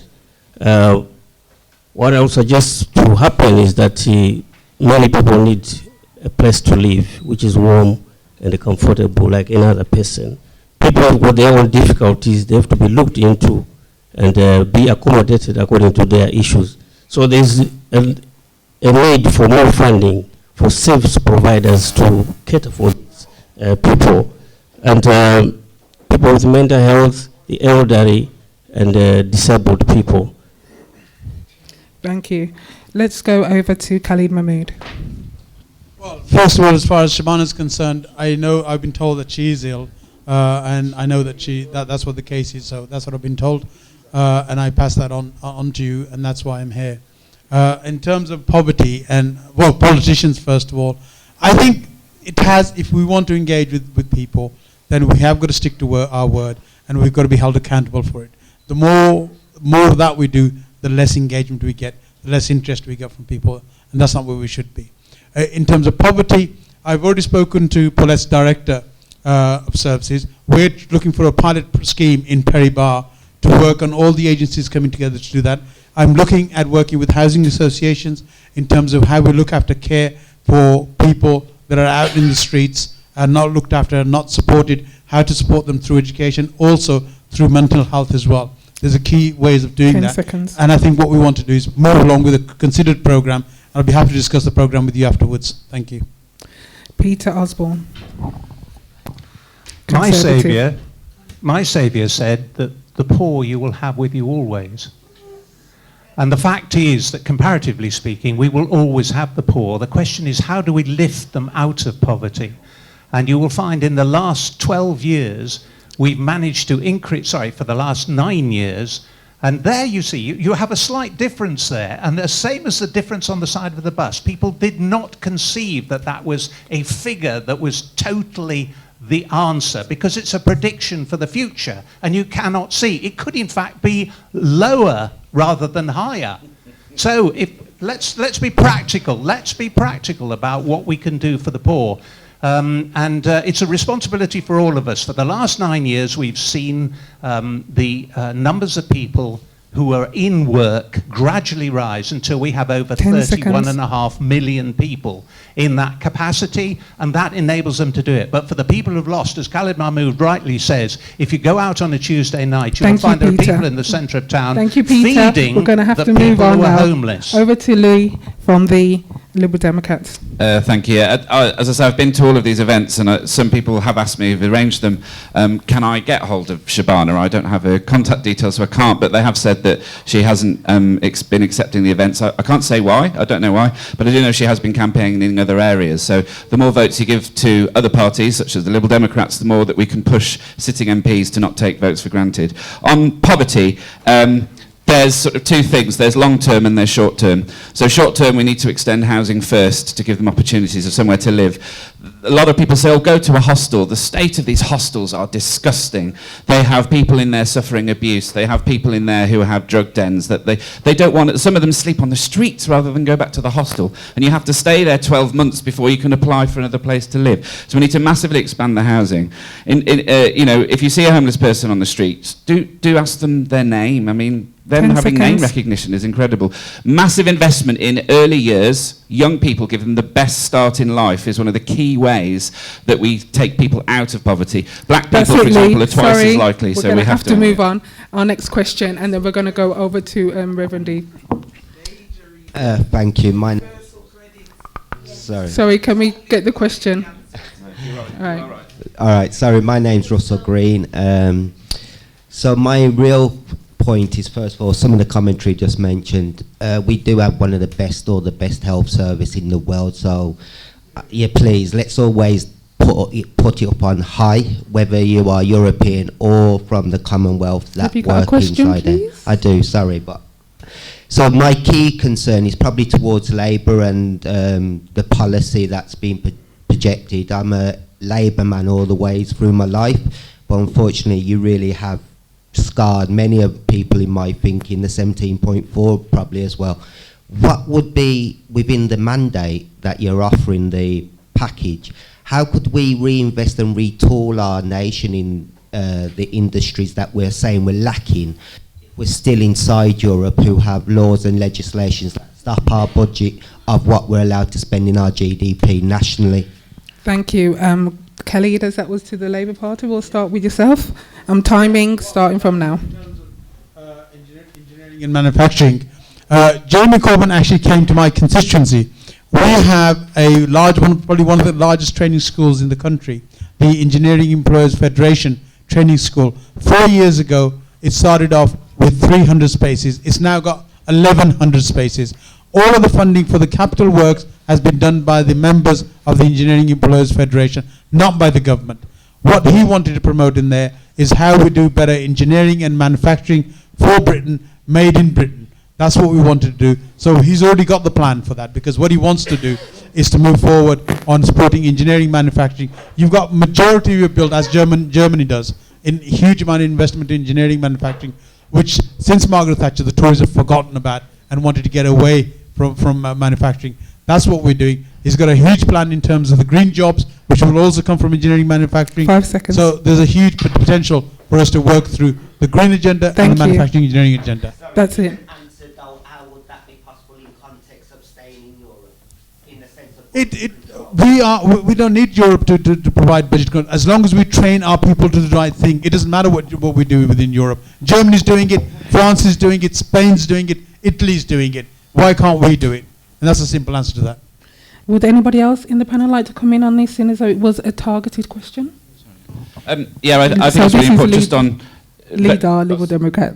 Just for the listeners. Just on universal credit, I apologise for leaving that out, because you are right, Paulette. We would immediately change 5 weeks to 5 days in terms of payment, and also give children from families on universal credit free school meals. So there's a lot we need to do to reform and fund it properly. Just on I'm not quite sure. Please catch me afterwards and tell me which ones you want to... I'm not quite sure which controls you're saying, but we do have control of our education budget. So as well as early years, which I keep banging on about, it's also the case that we've come up with a scheme which I helped to partly write for our manifesto, which is about making sure that we give adults money from the government over the course of their lives to help them reskill and retrain, because people now generally don't have a job for life. So it's important, and some people just want to change, it's important that we use government money to fund people to take the course in life they want, get more education and be able to get a better job, better wages, and help the poverty situation. So it's about making sure that education is available to all ages. Thank you. Peter, Conservative. The plans for the new battery manufacturing operation on I-54 have complete support both from the government and from the Mayor of the West Midlands, but none, unfortunately, from the Labour Party of the West Midlands. It seems unfortunate that they are centrally directed. They don't want that manufacturing plant to be here. We need it here, and it will give us the jobs that we want in the West Midlands. Jeremy Corbyn, at the launch of the manifesto, actually supported that and wants more investment in battery manufacturing. So that's already been done, and the Labour Party fully supports that. But here? Yes. Okay, we're going to go over to Alex. Sorry, Alexander. I'll briefly say on universal credit, again, sorry for missing that out, but there was a huge amount I wanted to get through. I only had a minute. We want to put a universal basic income in place so everyone has that basic level of safety net, which would replace the universal credit. There shouldn't be any delay in people being able to get payments. And we also want to maintain and increase the carers allowance that people get. In terms of the question about being inside the EU and these spending things, I think we have to acknowledge how useful the EU can be for dealing with these things. Something like a Green New Deal that we're proposing, that needs to be, it's a global issue, climate change, and we need to be working with other countries. The EU has just declared a climate emergency itself, and we need to work with other countries in Europe for this Green New Deal, or Europe-wide Green New Deal. We're not in the Eurozone, which makes things slightly easier for us, and I do acknowledge the EU is flawed in some ways, and I think that punishment for countries inside the Eurozone for spending too much is wrong. But we also have to recognise that as a country, as a proportion of GDP, our social spending is lower than a lot of countries in Europe who are in the EU. So I think there is more we can do and not be breaking the EU rules anyway. Next question. Oh, yeah, next question. Thank you. All right, okay. Right. I'm the vicar of Holy Trinity, which is in Perry Bar, in a terrible state. Rubbish in the road and no sign of any MPs, and now it's election time. It's a gross insult to the vast majority of people I meet in the street to tell me that they don't understand. They know exactly what's going on. They know that they're at the bottom of the ladder. We feed people from our vicarage every day, 10 o'clock, 11 o'clock, morning, noon, or night, because they are hungry, because they have poor housing. And I have to say, frankly, I'm not persuaded by anyone here today that you're going to take seriously the reality of the people in the streets whom you regard as not understanding. And to pretend that you have power and say you don't have power is dangerous, because you are more powerful than any of the people I meet. For a white man to tell me he has no power is grossly an insult to my intelligence. So I have to say to you, I want somebody to tell me, who do I trust? This is an over question that I think everybody needs to hear. Who do I trust when where our MPs lie to us? We go back to that. It's a profoundly important question, because we have young people who do not know who to trust. They've lost faith in politics, and older people who have lost faith in their politicians. I need to be persuaded when I leave here that I can say to the people in my congregation that you can trust these people who are going to be appointed in the next week or two. Thank you. Okay, just I know that people want to come in, and people can, but we've got half an hour left. Could I just speak, please? 1 minute. Pass it the mic. I'm going to give you like 20 seconds. Okay. Go. I am the party candidate for Perry Bar. I was born in Aston. I lived in Newtown, Aston, Perry Bar. Born in Dudley Road Hospital. I am from Perry Bar. This is the first time I've ever been in politics. I went to the Polytechnic, I trained as an accountant, I've worked across Europe, all around this country. I've been a commissioner in the NHS for the last 15 years. Okay. My point is that I am one of the poor people from Perry Bar, and I know what it takes to survive growing up in Perry Bar through riots, through bombings. I will stand for the people of Perry Bar. I have come here today because no one in Perry Bar, apart from the West Indian community, organised a hustings, because nobody wants me to challenge Khalid. Okay, but you know what? Let's get back to the actual panel, because it is about time. Khalid, do you want to come in? Your timing, I'm timing you. First of all, very quickly, Holy Trinity is not in Perry Bar, it's in Ladywood. When it used to be for a short period of time, the first 5 years I served, from 2001 to 2005, it was in my constituency. Since then, since 2005, it's not been in Perry Bar, it's in Ladywood. And I'm very happy still. I've just told you the truth. That's just told you the truth. And simple issue is, I make myself available. I attend all these hustings. I attend all the meetings that are there, wherever they are, wherever I'm called. I do that because I'm very happy to be challenged and be able to take them to task, because I will respond to that. And if I don't have an answer, I'll come with you and we'll sort the issue out.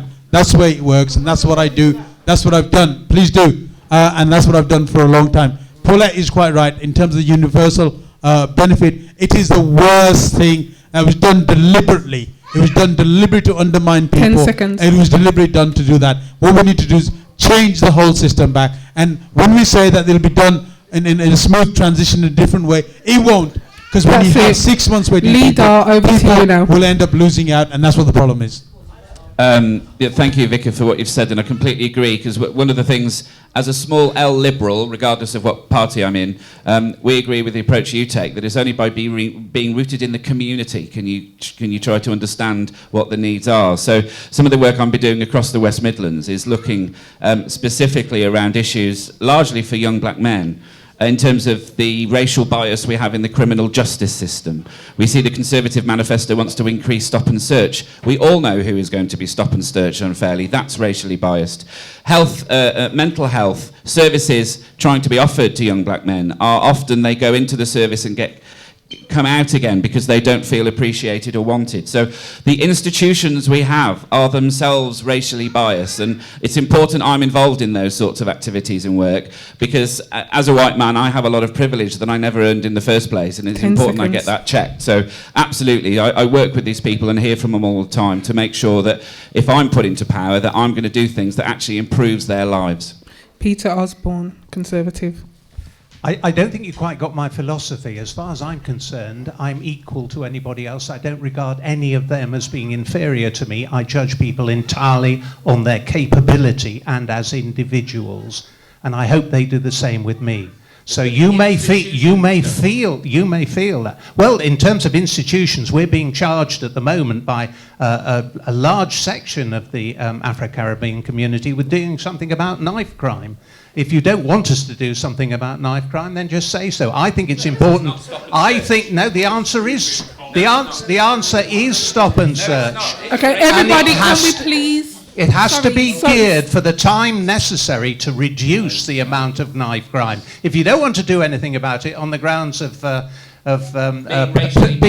it's being politically correct. That's where you're coming from. Please. What we want to do is solve the problem, and that's, I think, people's lives is more important than the way people can be portrayed. Thank you. Alexander, Green Party. I think it's a disgrace that Ladywood is the fifth most deprived constituency in the country, I believe. And I think that is an appalling state of affairs in this constituency. And I think to deal with poverty head on, we have to, really look at what the direct problems are for people. And as has already been said, we need to understand as candidates or as people what our own privilege is in every decision that we make.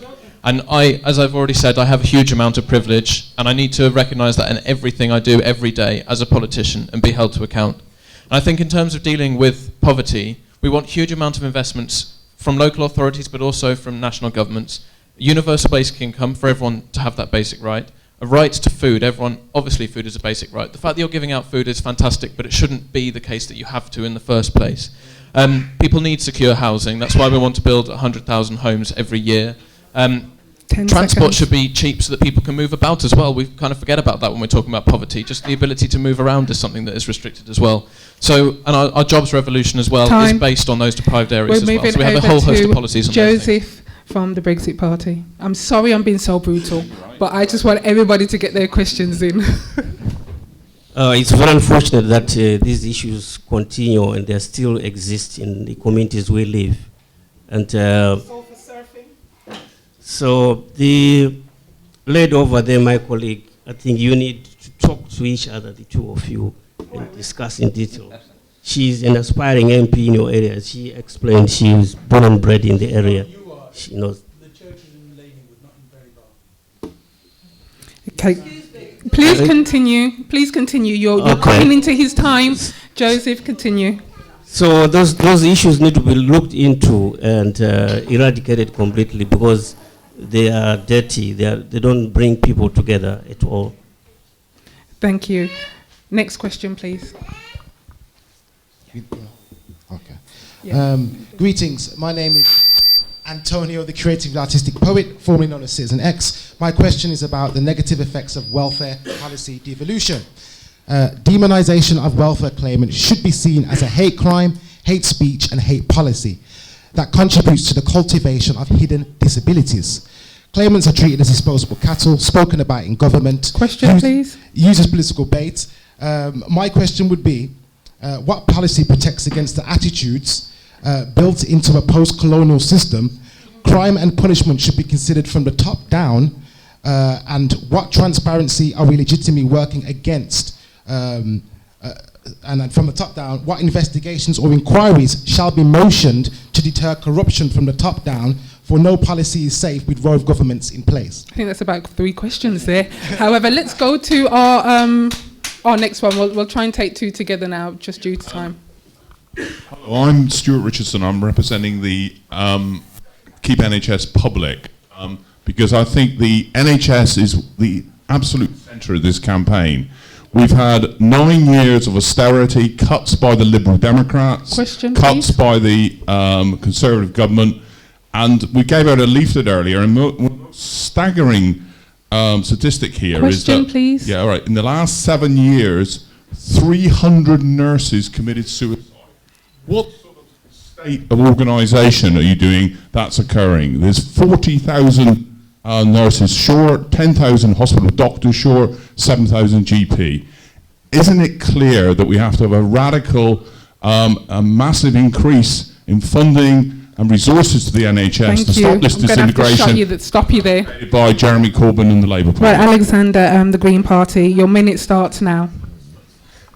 Well, okay, it starts now. Okay, in terms of claimants being discriminated against, where's the question gone? Oh, there. It's absolutely appalling that this happens, but it's systemic rather than an individual issue. It's inherently rooted in the system at the moment. And so we absolutely need to have basically a reorganisation from the bottom up rather than the top down, and really understand what is motivating these things, what are causing these things. And fundamentally in the Green Party, we absolutely believe that people who are claimants are not to blame for being a claimant, absolutely not. As a government, we are here to help people who need help and who deserve to get help as well.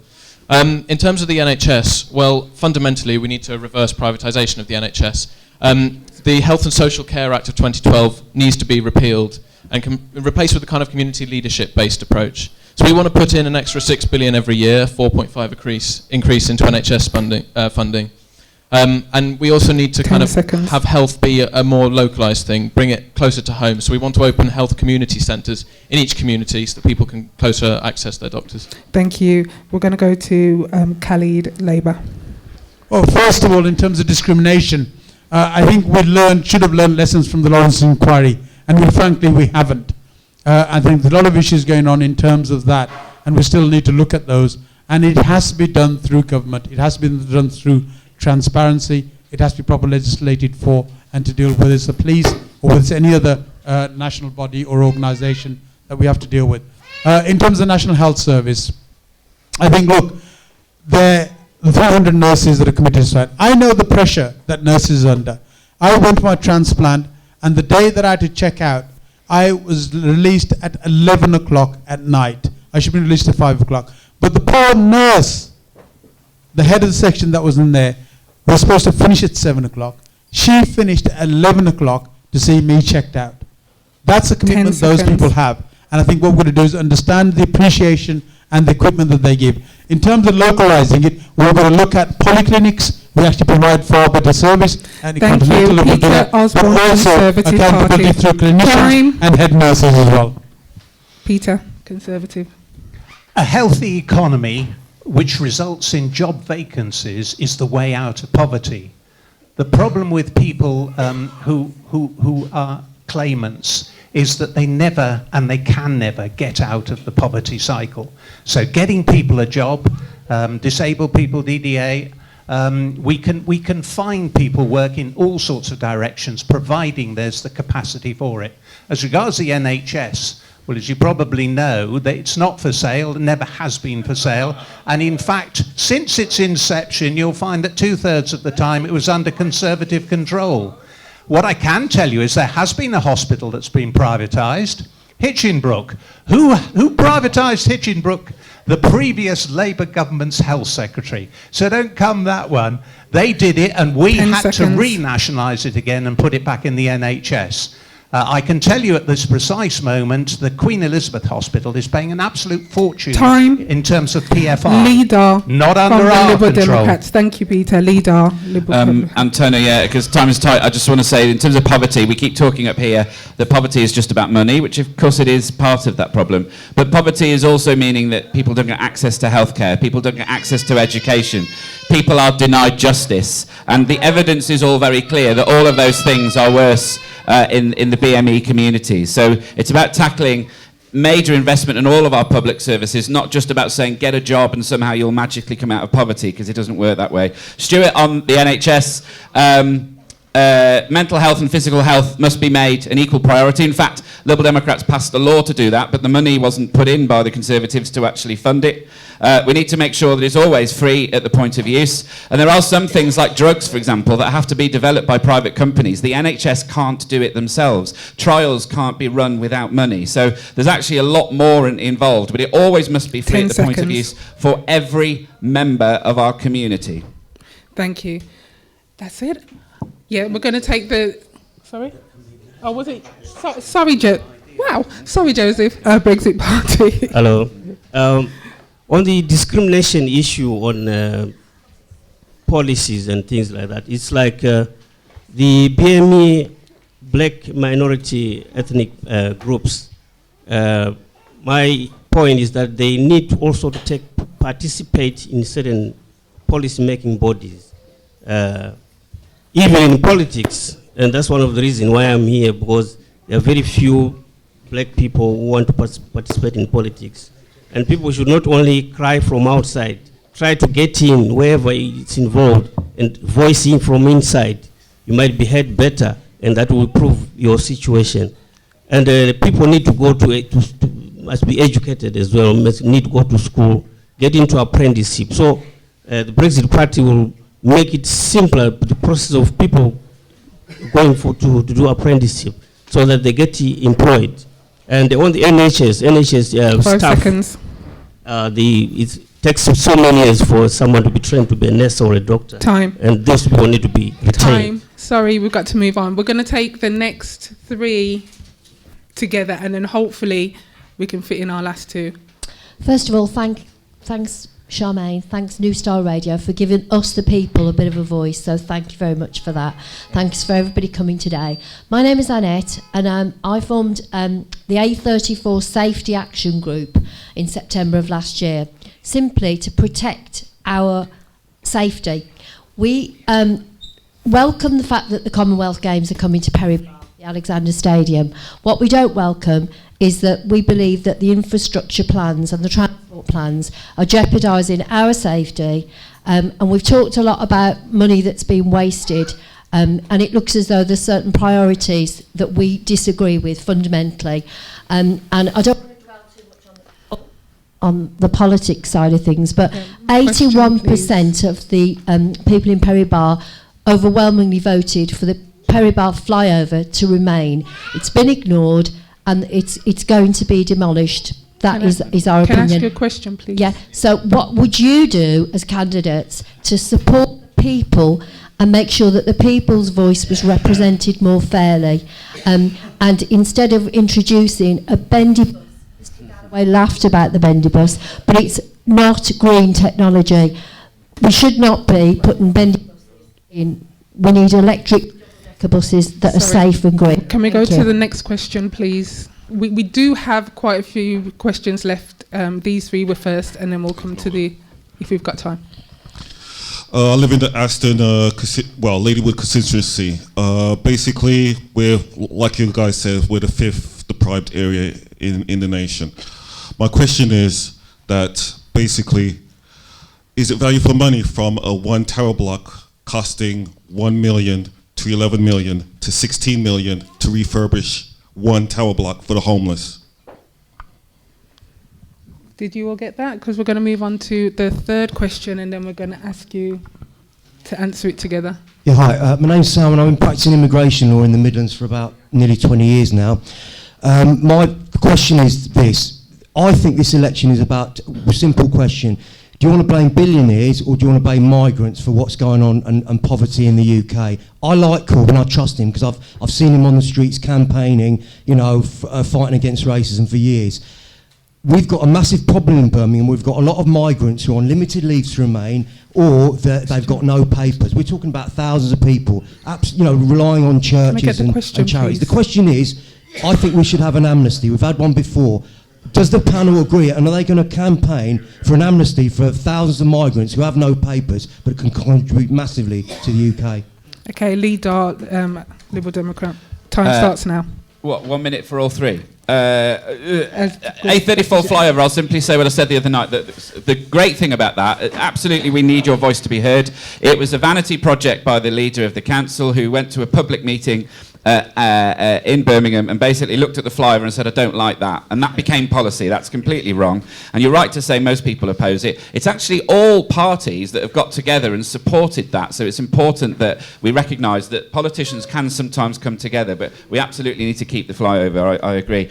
I'm not aware of the refurbishment thing you've mentioned, so please come afterwards and tell me about it so I can learn. Oh, right, okay. Please do tell me about it. In terms of blaming migrants, I absolutely agree. It's on the rise. We want to extend the powers police have over hate crimes, because we saw a spike in hate crimes, especially targeted towards people who aren't from here originally, which is completely disgusting. I do support an amnesty. I also support things like freedom of movement, which is why I agree with the EU. And any form of Brexit is going to restrict rights for people coming into this country. We've heard about this made-up Australian point-style system, which won't work. And actually, it isn't just about getting people in for jobs. It's about people who bring culture and art art and music and families. So I absolutely 10 support the seconds. free movement, and I would agree with an amnesty, and to give them free papers and not ask them to be charged. Joseph from the Brexit Party. I'll go on the amnesty issue. I think it's, giving amnesty people who are applying for asylum. We've been here for so many years is a good idea, and that should be accommodated. Some of these people have been here for so many years, 10, 15, 20 years, but they are in limbo. A decision has not been made about their stay in here. And they are almost part of the communities in here. They need to have a stable life like any other people. They should not survive on handouts all the time. They should be given the opportunities to work like everybody else, and they contribute to the economy of the British economy. Oh, thank you. Let's go over to Alexander, Green Party. On the first question, I think, yes, I don't agree with what the council are trying to go ahead with, and I think fundamentally councils need to listen to what the residents are saying. Isn't that more important than anything, that local people are able to make local decisions? And in terms of being within a climate emergency as well, we really need to emphasise investment into public transport. People shouldn't have to be driving places in the first place. Cars, whether they're electric or fossil fuels, they're still bad for the environment. So we need to emphasise public transport, a huge expenditure in that. And I think another point about residents being heard is because we have an electoral system that is utterly mad. It means that most people, about 70% of people, don't get heard. So we need to have proportional representation in local elections and general elections so that people are represented by who they vote for. On the Tower Block, I'm afraid I also haven't heard about this, but I'd love to have a chat with you at the end as well to hear more. And then in terms of migrants being blamed, well, I think it's an appalling state of affairs that hate crimes against migrants have gone up. They are a valuable contribution to our society, and we need to end the hostile environment immediately. Migrants need to have full access to workplace rights, police, health and education services like the rest of us, because fundamentally migrants are contributing to society hugely. So I have huge concerns that we might see Brexit end up with another kind of Windrush scandal situation. We need to be absolutely we need to make absolutely sure that migrants have full rights in society. Oh, Khalid, Labour. Right. First of all, Annette, in terms of the flyover and sprint service, the mayor isn't listening, the council is listening. Both of them are not listening to anybody, and that's what we have to put right. Both of them to listen to the people and what the needs are and what we need to do. In terms of the Tower Black, I mean, Elena and I will take some details afterwards, and although it's not in my constituency, we'll see what we can do. In terms of immigration, this whole Brexit issue has been a xenophobically based issue, and trying to divide people and trying to divide communities. Because of Mrs. May's policy of taking 50% of the border agency staff away and cutting those services, people were able to come in. And then they shout there's too much immigration when they're probably not able to validate the right people coming in and how they should be able to come in. And that's what happened. In terms of having an amnesty, the reason why they don't want to do that is because it infringes on their Brexit issues and everything else. There should be a proper reconciliation of people that are here. There should be a properly sorted amnesty, because most of the papers the Home Office have lost. Even the papers they had, they've lost them. And the reason why we had the problem with the hostile policy with also the Windrush is because they know they haven't got the paperwork. So they know that the people can't do anything about it, and they deported people for that basis as well. There's been a complete hostile immigration policy throughout, and this Conservative government has done 10 this seconds. deliberately. Thank you. Peter Osborne, Conservative. Yes, I have joined in with Councillor Moriam Jam's campaign to try and keep the overpass. I would recommend to anybody who goes up the A34 to see exactly what's going to happen to the traffic as soon as that is demolished. It's plainly obvious. Again, as regards the block, I have no idea about that. I do apologise, but it hasn't reached my in-tray yet. As regards people coming into the country who are here, I would point out for the first time the 5 offices of state are occupied by a PM whose great-grandfather came from Turkey, the Home Secretary Sajid Javid, whose parents came from Pakistan, the Chancellor Priti Patel, whose parents came from India, the Iraqi parents of Dominic Raab, and James Cleverly are background of Afro-English. It just, I'm saying that what you have to make sure is that you don't have too many of anything. And in terms of people coming in here, they've got to come in here legally. This is why we need an Australian point system to protect those people who are here already. Do you know? Well, I mean, there's calls on the services. Housing is probably the biggest example. Okay, why do you think we've got 45,000 people on the Birmingham waiting list? Okay, sorry everybody, can we just have... Hello everybody, due to time, do you know what? I'm going to ask everybody who's here if they can stay after. So if there's a few other questions that we can't actually do on air, then we can continue after. I can see hands, and because what it is, I want to end this on air now, but I'm asking everybody who's with their hands up, we're going to stay after and we can finish up those final questions. So in terms of being on radio, I want to ask our panel for your 1 minute closing statements. This is just for our listeners who are joining us now. So everybody else, you can stay and we can... No, Desmond, you are not going to intervene. We are going to... Can I just... Yeah, but I have... It's okay, it's fine. It's fine. We're not going to talk about... Let's continue. Desmond, I will not have you come in here when I've already given you a solution. I said we can continue after. We are ending this for radio. So, Khalid, would you like to start with your 1 minute ending statement, and then you can ask more questions after? First of all, can I thank everybody for coming here, taking your time on a Saturday afternoon to be here. Unfortunately, Mr. Galloway couldn't stay. He made a commitment and was too busy to rush out of it. I think this election is very important. It is not just about Brexit. Brexit is important to the country, but also austerity that has been going on for too long under this Conservative government also needs to be resolved.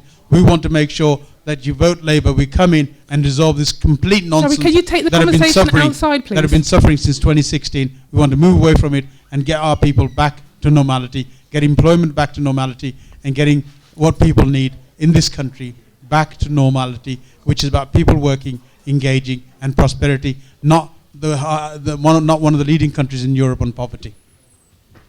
Thank you. Let's go over to Alexander, the Green Party. Yeah, also thank you everyone for coming here tonight. Thank you to Charmaine for hosting and New Style Radio for having us.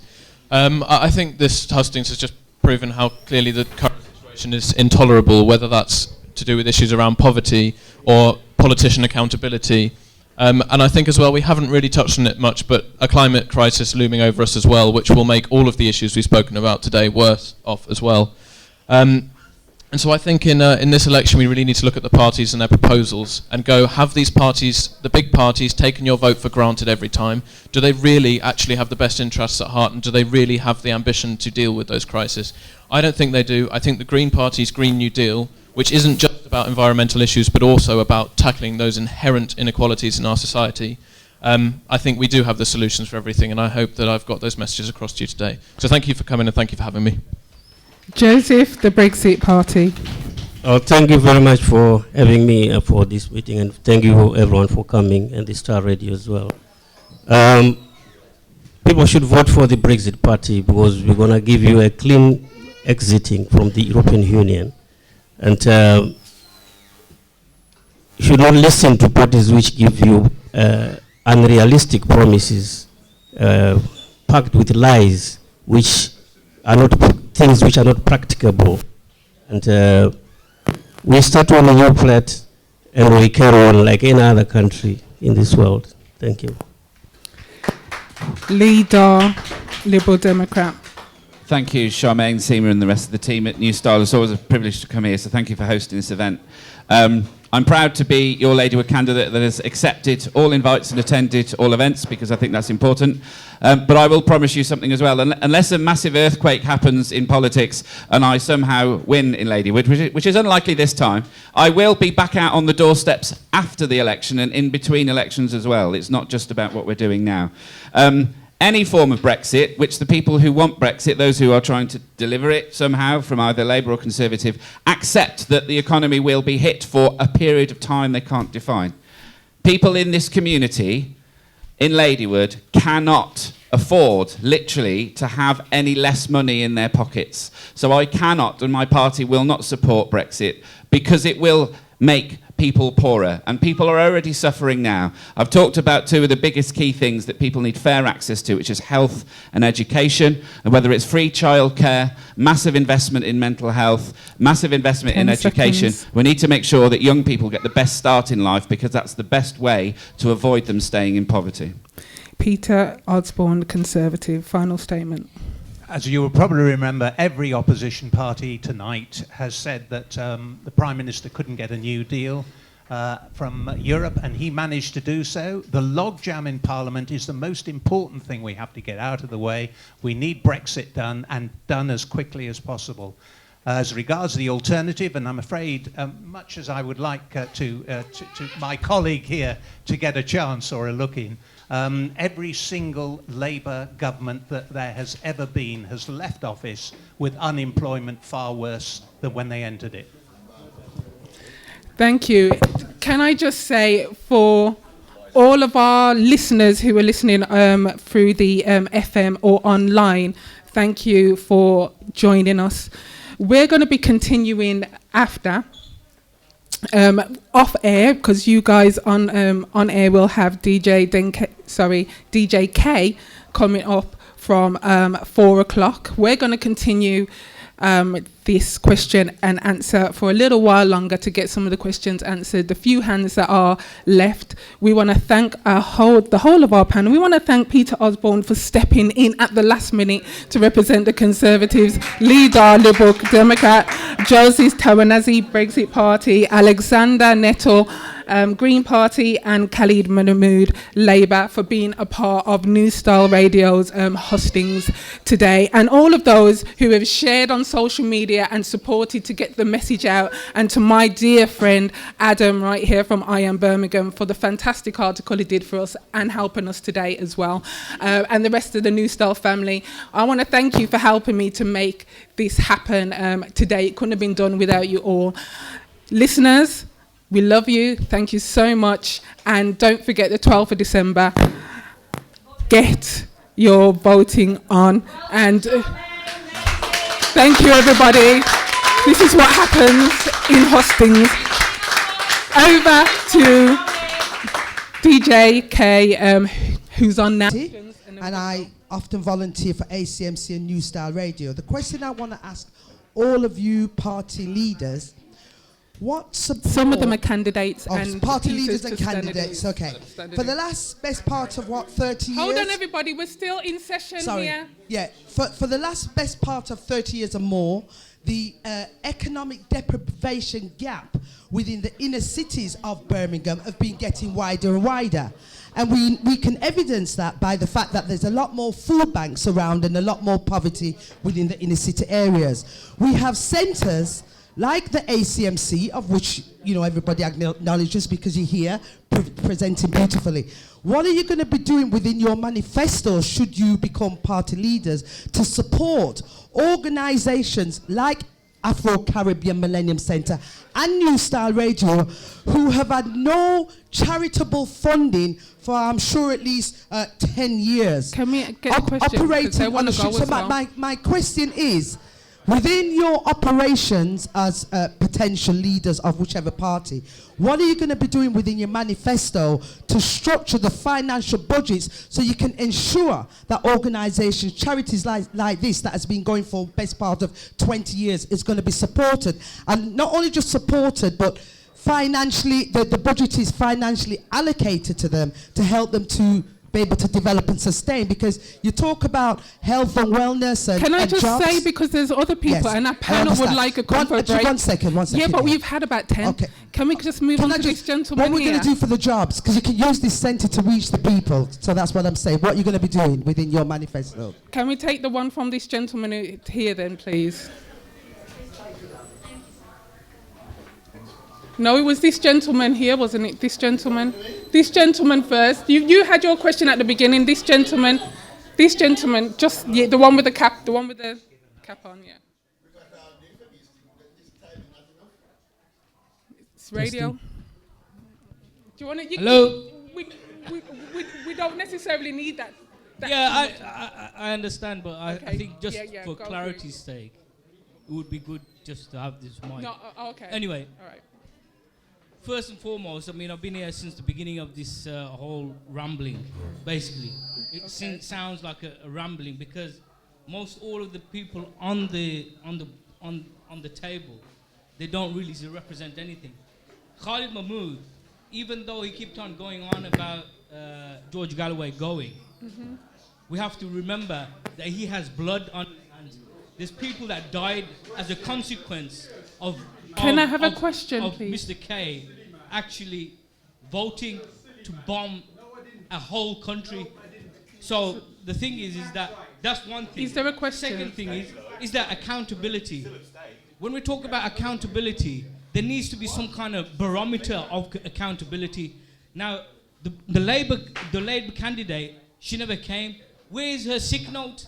I mean, anybody, if he was to lose his job, do you reckon anybody would employ Mr. K? No one, because he's a liar. He's a bare-faced liar. So is there a question? So therefore, accountability.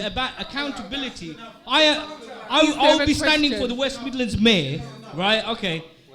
I'm gonna in 2020. I'm not here to make no political.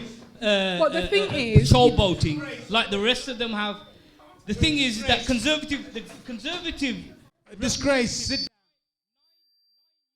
9 years. Disgrace. Sit They've down. had 9 years, and they're talking You're a about disgrace. they're gonna Sit start- down. A disgrace. You have got blood on You're your a hands, disgrace. Mr. K. You're a disgrace. You have blood on Can your I hands. just and the say- thing You are is a that disgrace. you should highlight this You issue. are Can a we disgrace. please Go You to are a a disgrace. tribunal or something. Can we please? You're a We're looking disgrace. for Corbyn. It's questions. not about Corbyn. Let me tell you. This man is a backstabber of Corbyn.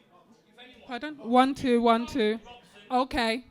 Was there any disgraceful other man you questions are. out there? Because What a disgraceful man. we are going to go and up.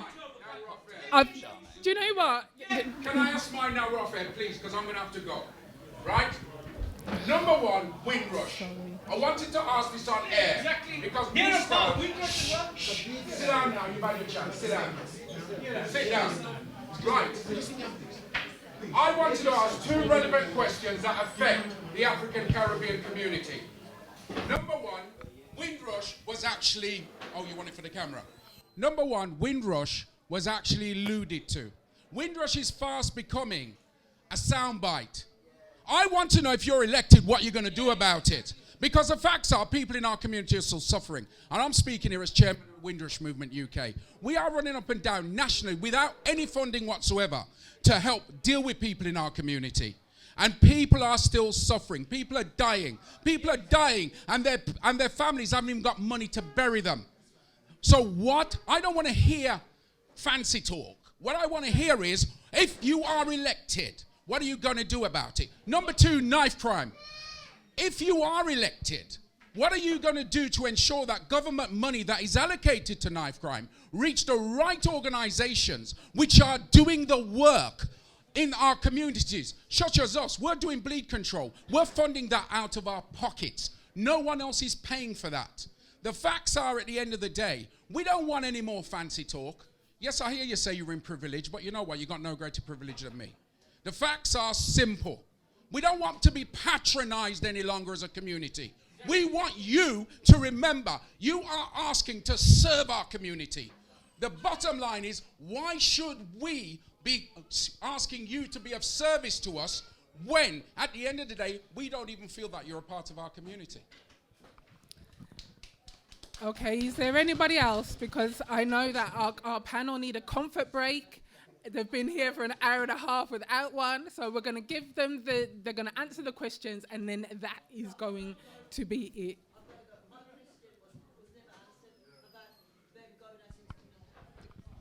I asked the question about why are they afraid to canvass. I know it takes 2 hours for Dudley Road, because I've done it with Clare Shaw.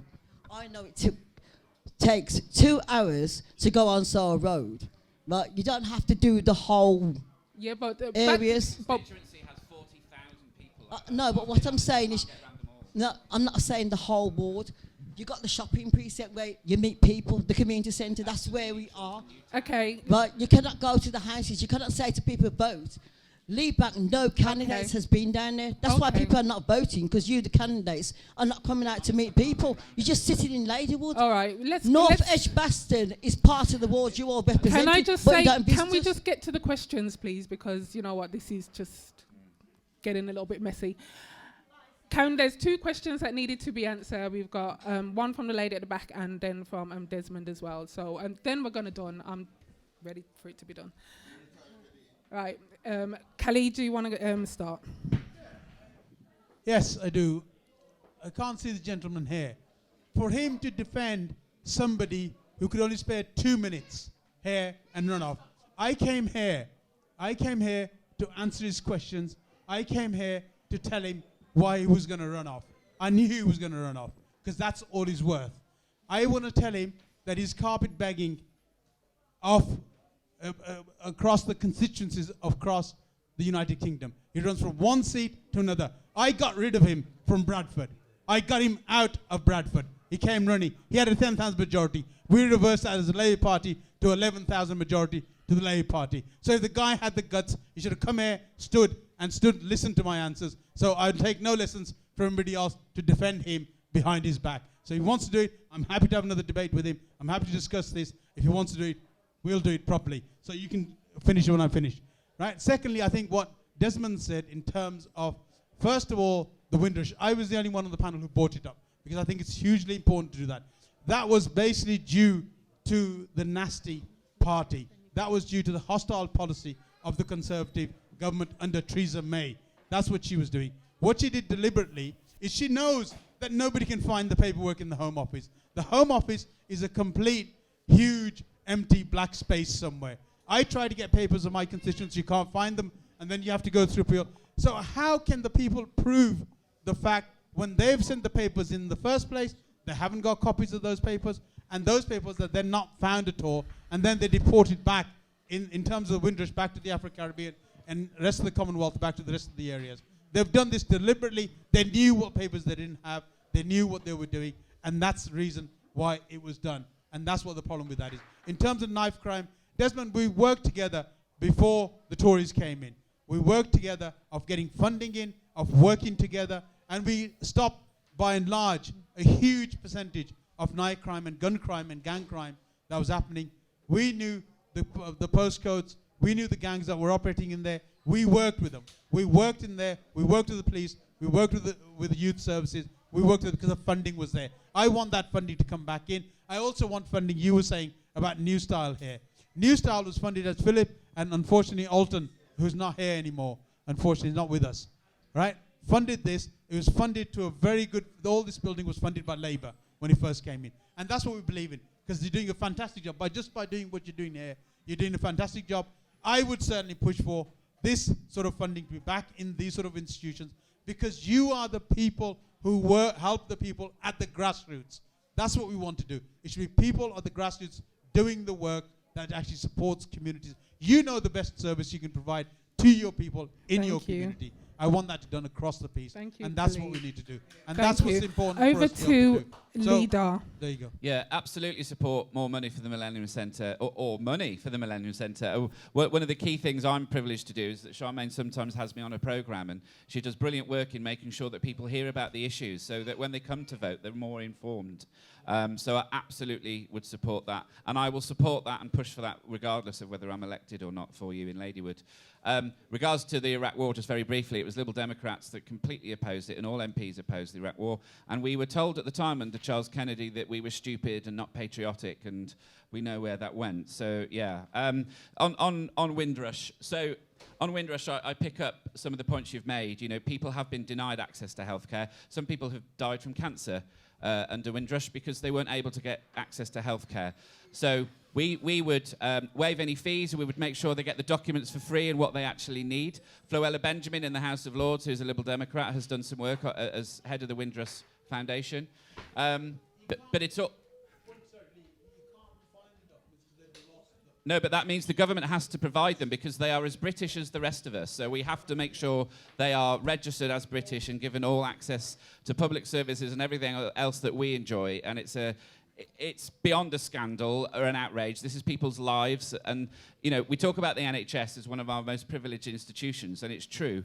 But who actually was responsible largely for building the hospitals in the 1940s and 50s? It was some of the people who came over on Windrush and other people who came after as well. So we're actually reliant on these people, and we need to be thankful. They've helped build the very things that we now cherish. So it's about recognising the history and where these people have come from, and making sure that, as I say, get the documents they need, because they are British. There should be no question about that whatsoever. I'll finish by saying I'm going to nip out for a comfort break, but I'll come right back for more questions. If you do not feel that I am currently part of your community, then I need to work harder and make that happen. Okay, we know that you wanted to run off for a sec. For a sec, he's coming back. But over to you, Peter, from the Conservative Party. I'll drag it out as long as possible. It's all right, we've got a couple of others. One of the people I was working with last week was a researcher whose specific problem that he's addressing is that of young black males and their position not only in society but in the family and in the social group in which they live. Now, they have a difficulty as to exactly where their anchor is. People don't appreciate this, but it's part of the problem, and if we want to solve it, we've got to address it. And he was telling me that the majority of the philosophers that give the background to this are dead white middle-class males. And he looked at me and I said, well, there's one of those categories that doesn't apply to me.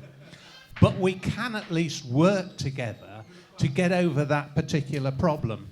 So, Marisha, thank you very much for asking that particular question. I'm not an expert on anything else. My neighbour was a little islander, so I picked up a few of his prejudices, which aren't repeatable in a polite society. But there are differences, and I think we've got to work our way through, because they are psychological. There are issues in terms of what give rise to my mind, the most serious issue, and that's people's lives.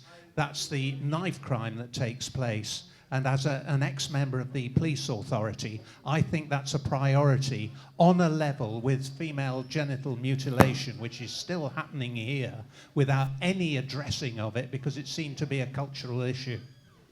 Okay, Alex, do you want to quickly come in? Because then I can see everybody's just kind of like disappearing. Yeah, well, I'll answer the community question. These sorts of things are what makes a community. Community isn't just about the fact that you live in a house near people, it's also about those things that everyone shares in that area. And I think this absolutely deserves funding. Something like this is a fantastic thing that every community should have an equivalent of, I think. In the Green Party manifesto, we're committed to a community right to buy for various services. So if there are things like pubs or shops or various institutions that are closed, we think the community should have the right to collectively work together to try and get that back into their hands, because ultimately it is a community good. And also the organisations that are part of community that I've spoken to, we want to remove VAT from those sorts of things, remove that. And that should come from local government funding as well. So once again, as I've spoken a lot about tonight, it's about devolution. Local areas know their areas best and what they need. On the Iraq situation, I'm 20 years old, so I was quite young then. Green Party didn't have any MPs then, but we are a pacifist party. We were opposed to that, and we've been opposed to military intervention since. Can somebody push that door, please? As a party, we want to end arms sales, and we want to scrap Trident. We don't think they have any part of our society as a whole. In terms of the Windrush question, I think Desmond has left now, and I'm sorry if I came across as patronising earlier. I wasn't intending to. In the Green Party, we think we need to end the hostile environment. Detention centres, deportations, these are inhumane and appalling and need to be scrapped immediately. And I spoke earlier about migrant right to workplace rights, healthcare, education, but that's not just about migrants actually, it's about successive generation migrants as well, as the Windrush scandal has shown, so it's about all people in society. Can you please keep the door shut? Thank you. Finally, Joseph, over to you. On the Windrush issue is that since we all know that the government accepted its responsibility of not recognizing people who are entitled to be citizens of the United Kingdom, after a wrangle or after a fight, people had to fight for that right to be recognized. Okay, fine. But the issues which were raised by that gentleman is that the fight is still on. What it means, there are still other issues which are linked to that non-recognition of people who came here to do the good job they did many years ago, and still their families are in here in this country doing the same job. What I can say is there are certain issues which people are still suffering, which emanate from that non-recognition, and the government should be liable because they are the causes of that problem. So a person who caused a problem must be liable to rectify it. So the government cannot run away from that issue. If you recognize that you were supposed to have sorted out this issue and they didn't, so the law must find you liable.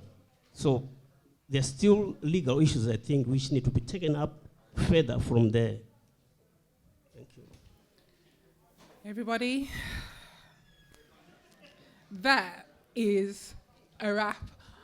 What it is as well I try to do, I try to give people whose voices haven't been heard the opportunity over voices that have been heard before. Hence, anyway, so that was my whole aim of today. I want to thank you all, and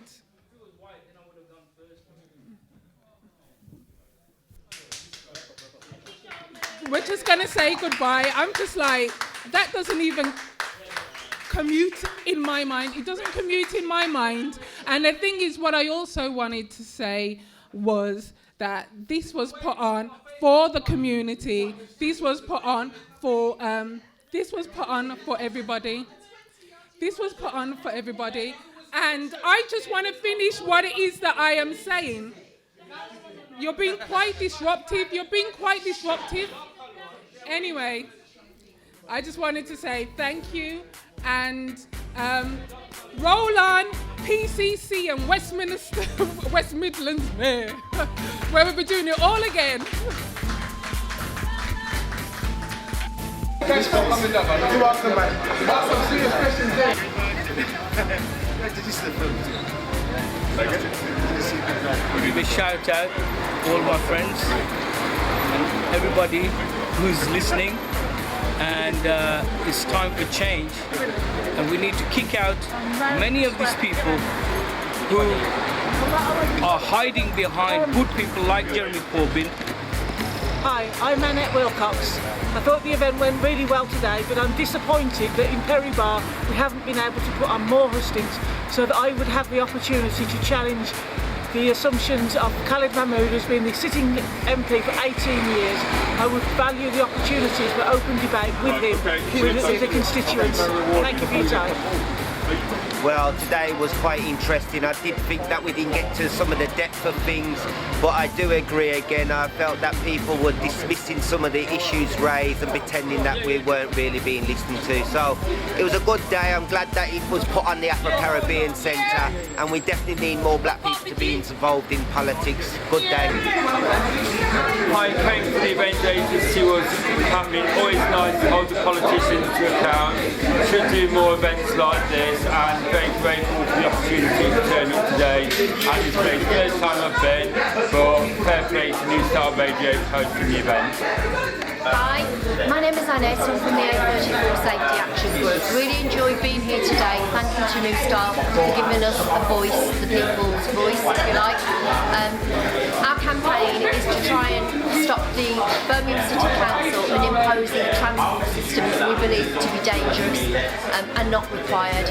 So thank you very much for your time today, and it was really Thank you, Charmaine. Thank you to Charmaine and New Star Radio, an amazing event. Thank you for inviting me. It's great to get as your candidate for Ladywood, and I'm really looking forward to my next visit on New Star Radio in different angles, so thank you for what you're doing. Thanks very much, Star Radio, for inviting me to this fantastic occasion where people were airing their views and they were trying to answer their worries or questions which they had in their minds. It's a very good learning experience for everyone. It's a very good informative platform, and platforms like these ones or community centers like this one should be promoted and should be funded consistently without any shortages, and it should be improved more, actually build bigger spaces so that will accommodate many more people than it is accommodating now. So thank you very much once again for having me. I didn't get much chance to accomplish what I came from, but I'm hoping that what I said will have meant something to someone and may appear somewhere in the near future.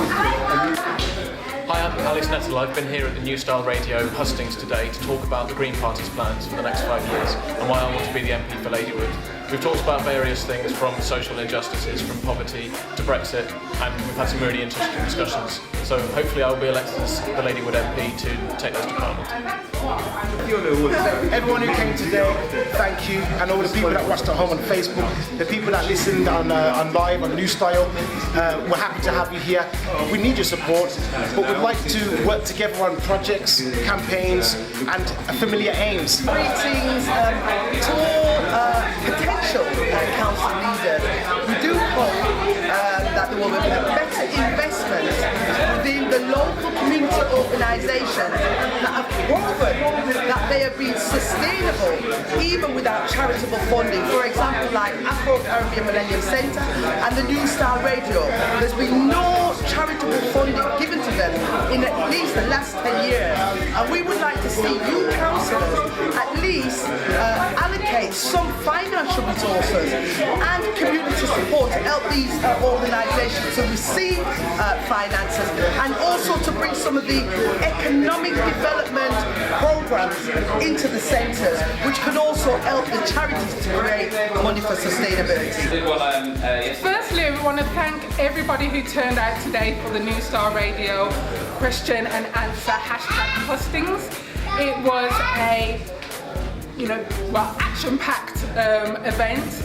I hope as many people got their questions answered as we could in the time, and I really do believe it's important that more of these things should happen, more of these question times or hustings should happen, because it's important that, those who live in certain areas, who live in the UK, that their voices should be heard. And that is why I organised this today, and that is why the team of New Style came around me to put this together. So we just believe that politics is everywhere, you cannot get away from it, and it's best to engage in it. So make sure that you turn out for your vote on the 12th of December.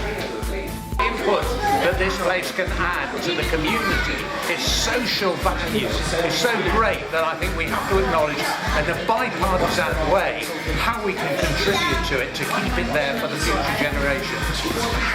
And people, whenever individual visit the centre, they're amazed at such a good centre is based in one of the poorest areas in the country. And also, one of the great things about it, it was designed by a female architect. Oh, right. She's wonderful. Like Miss Hooban, who designed the Central Library. It's wonderful that we should give women the opportunity to prove that they're more than equal. I think in some cases they're superior.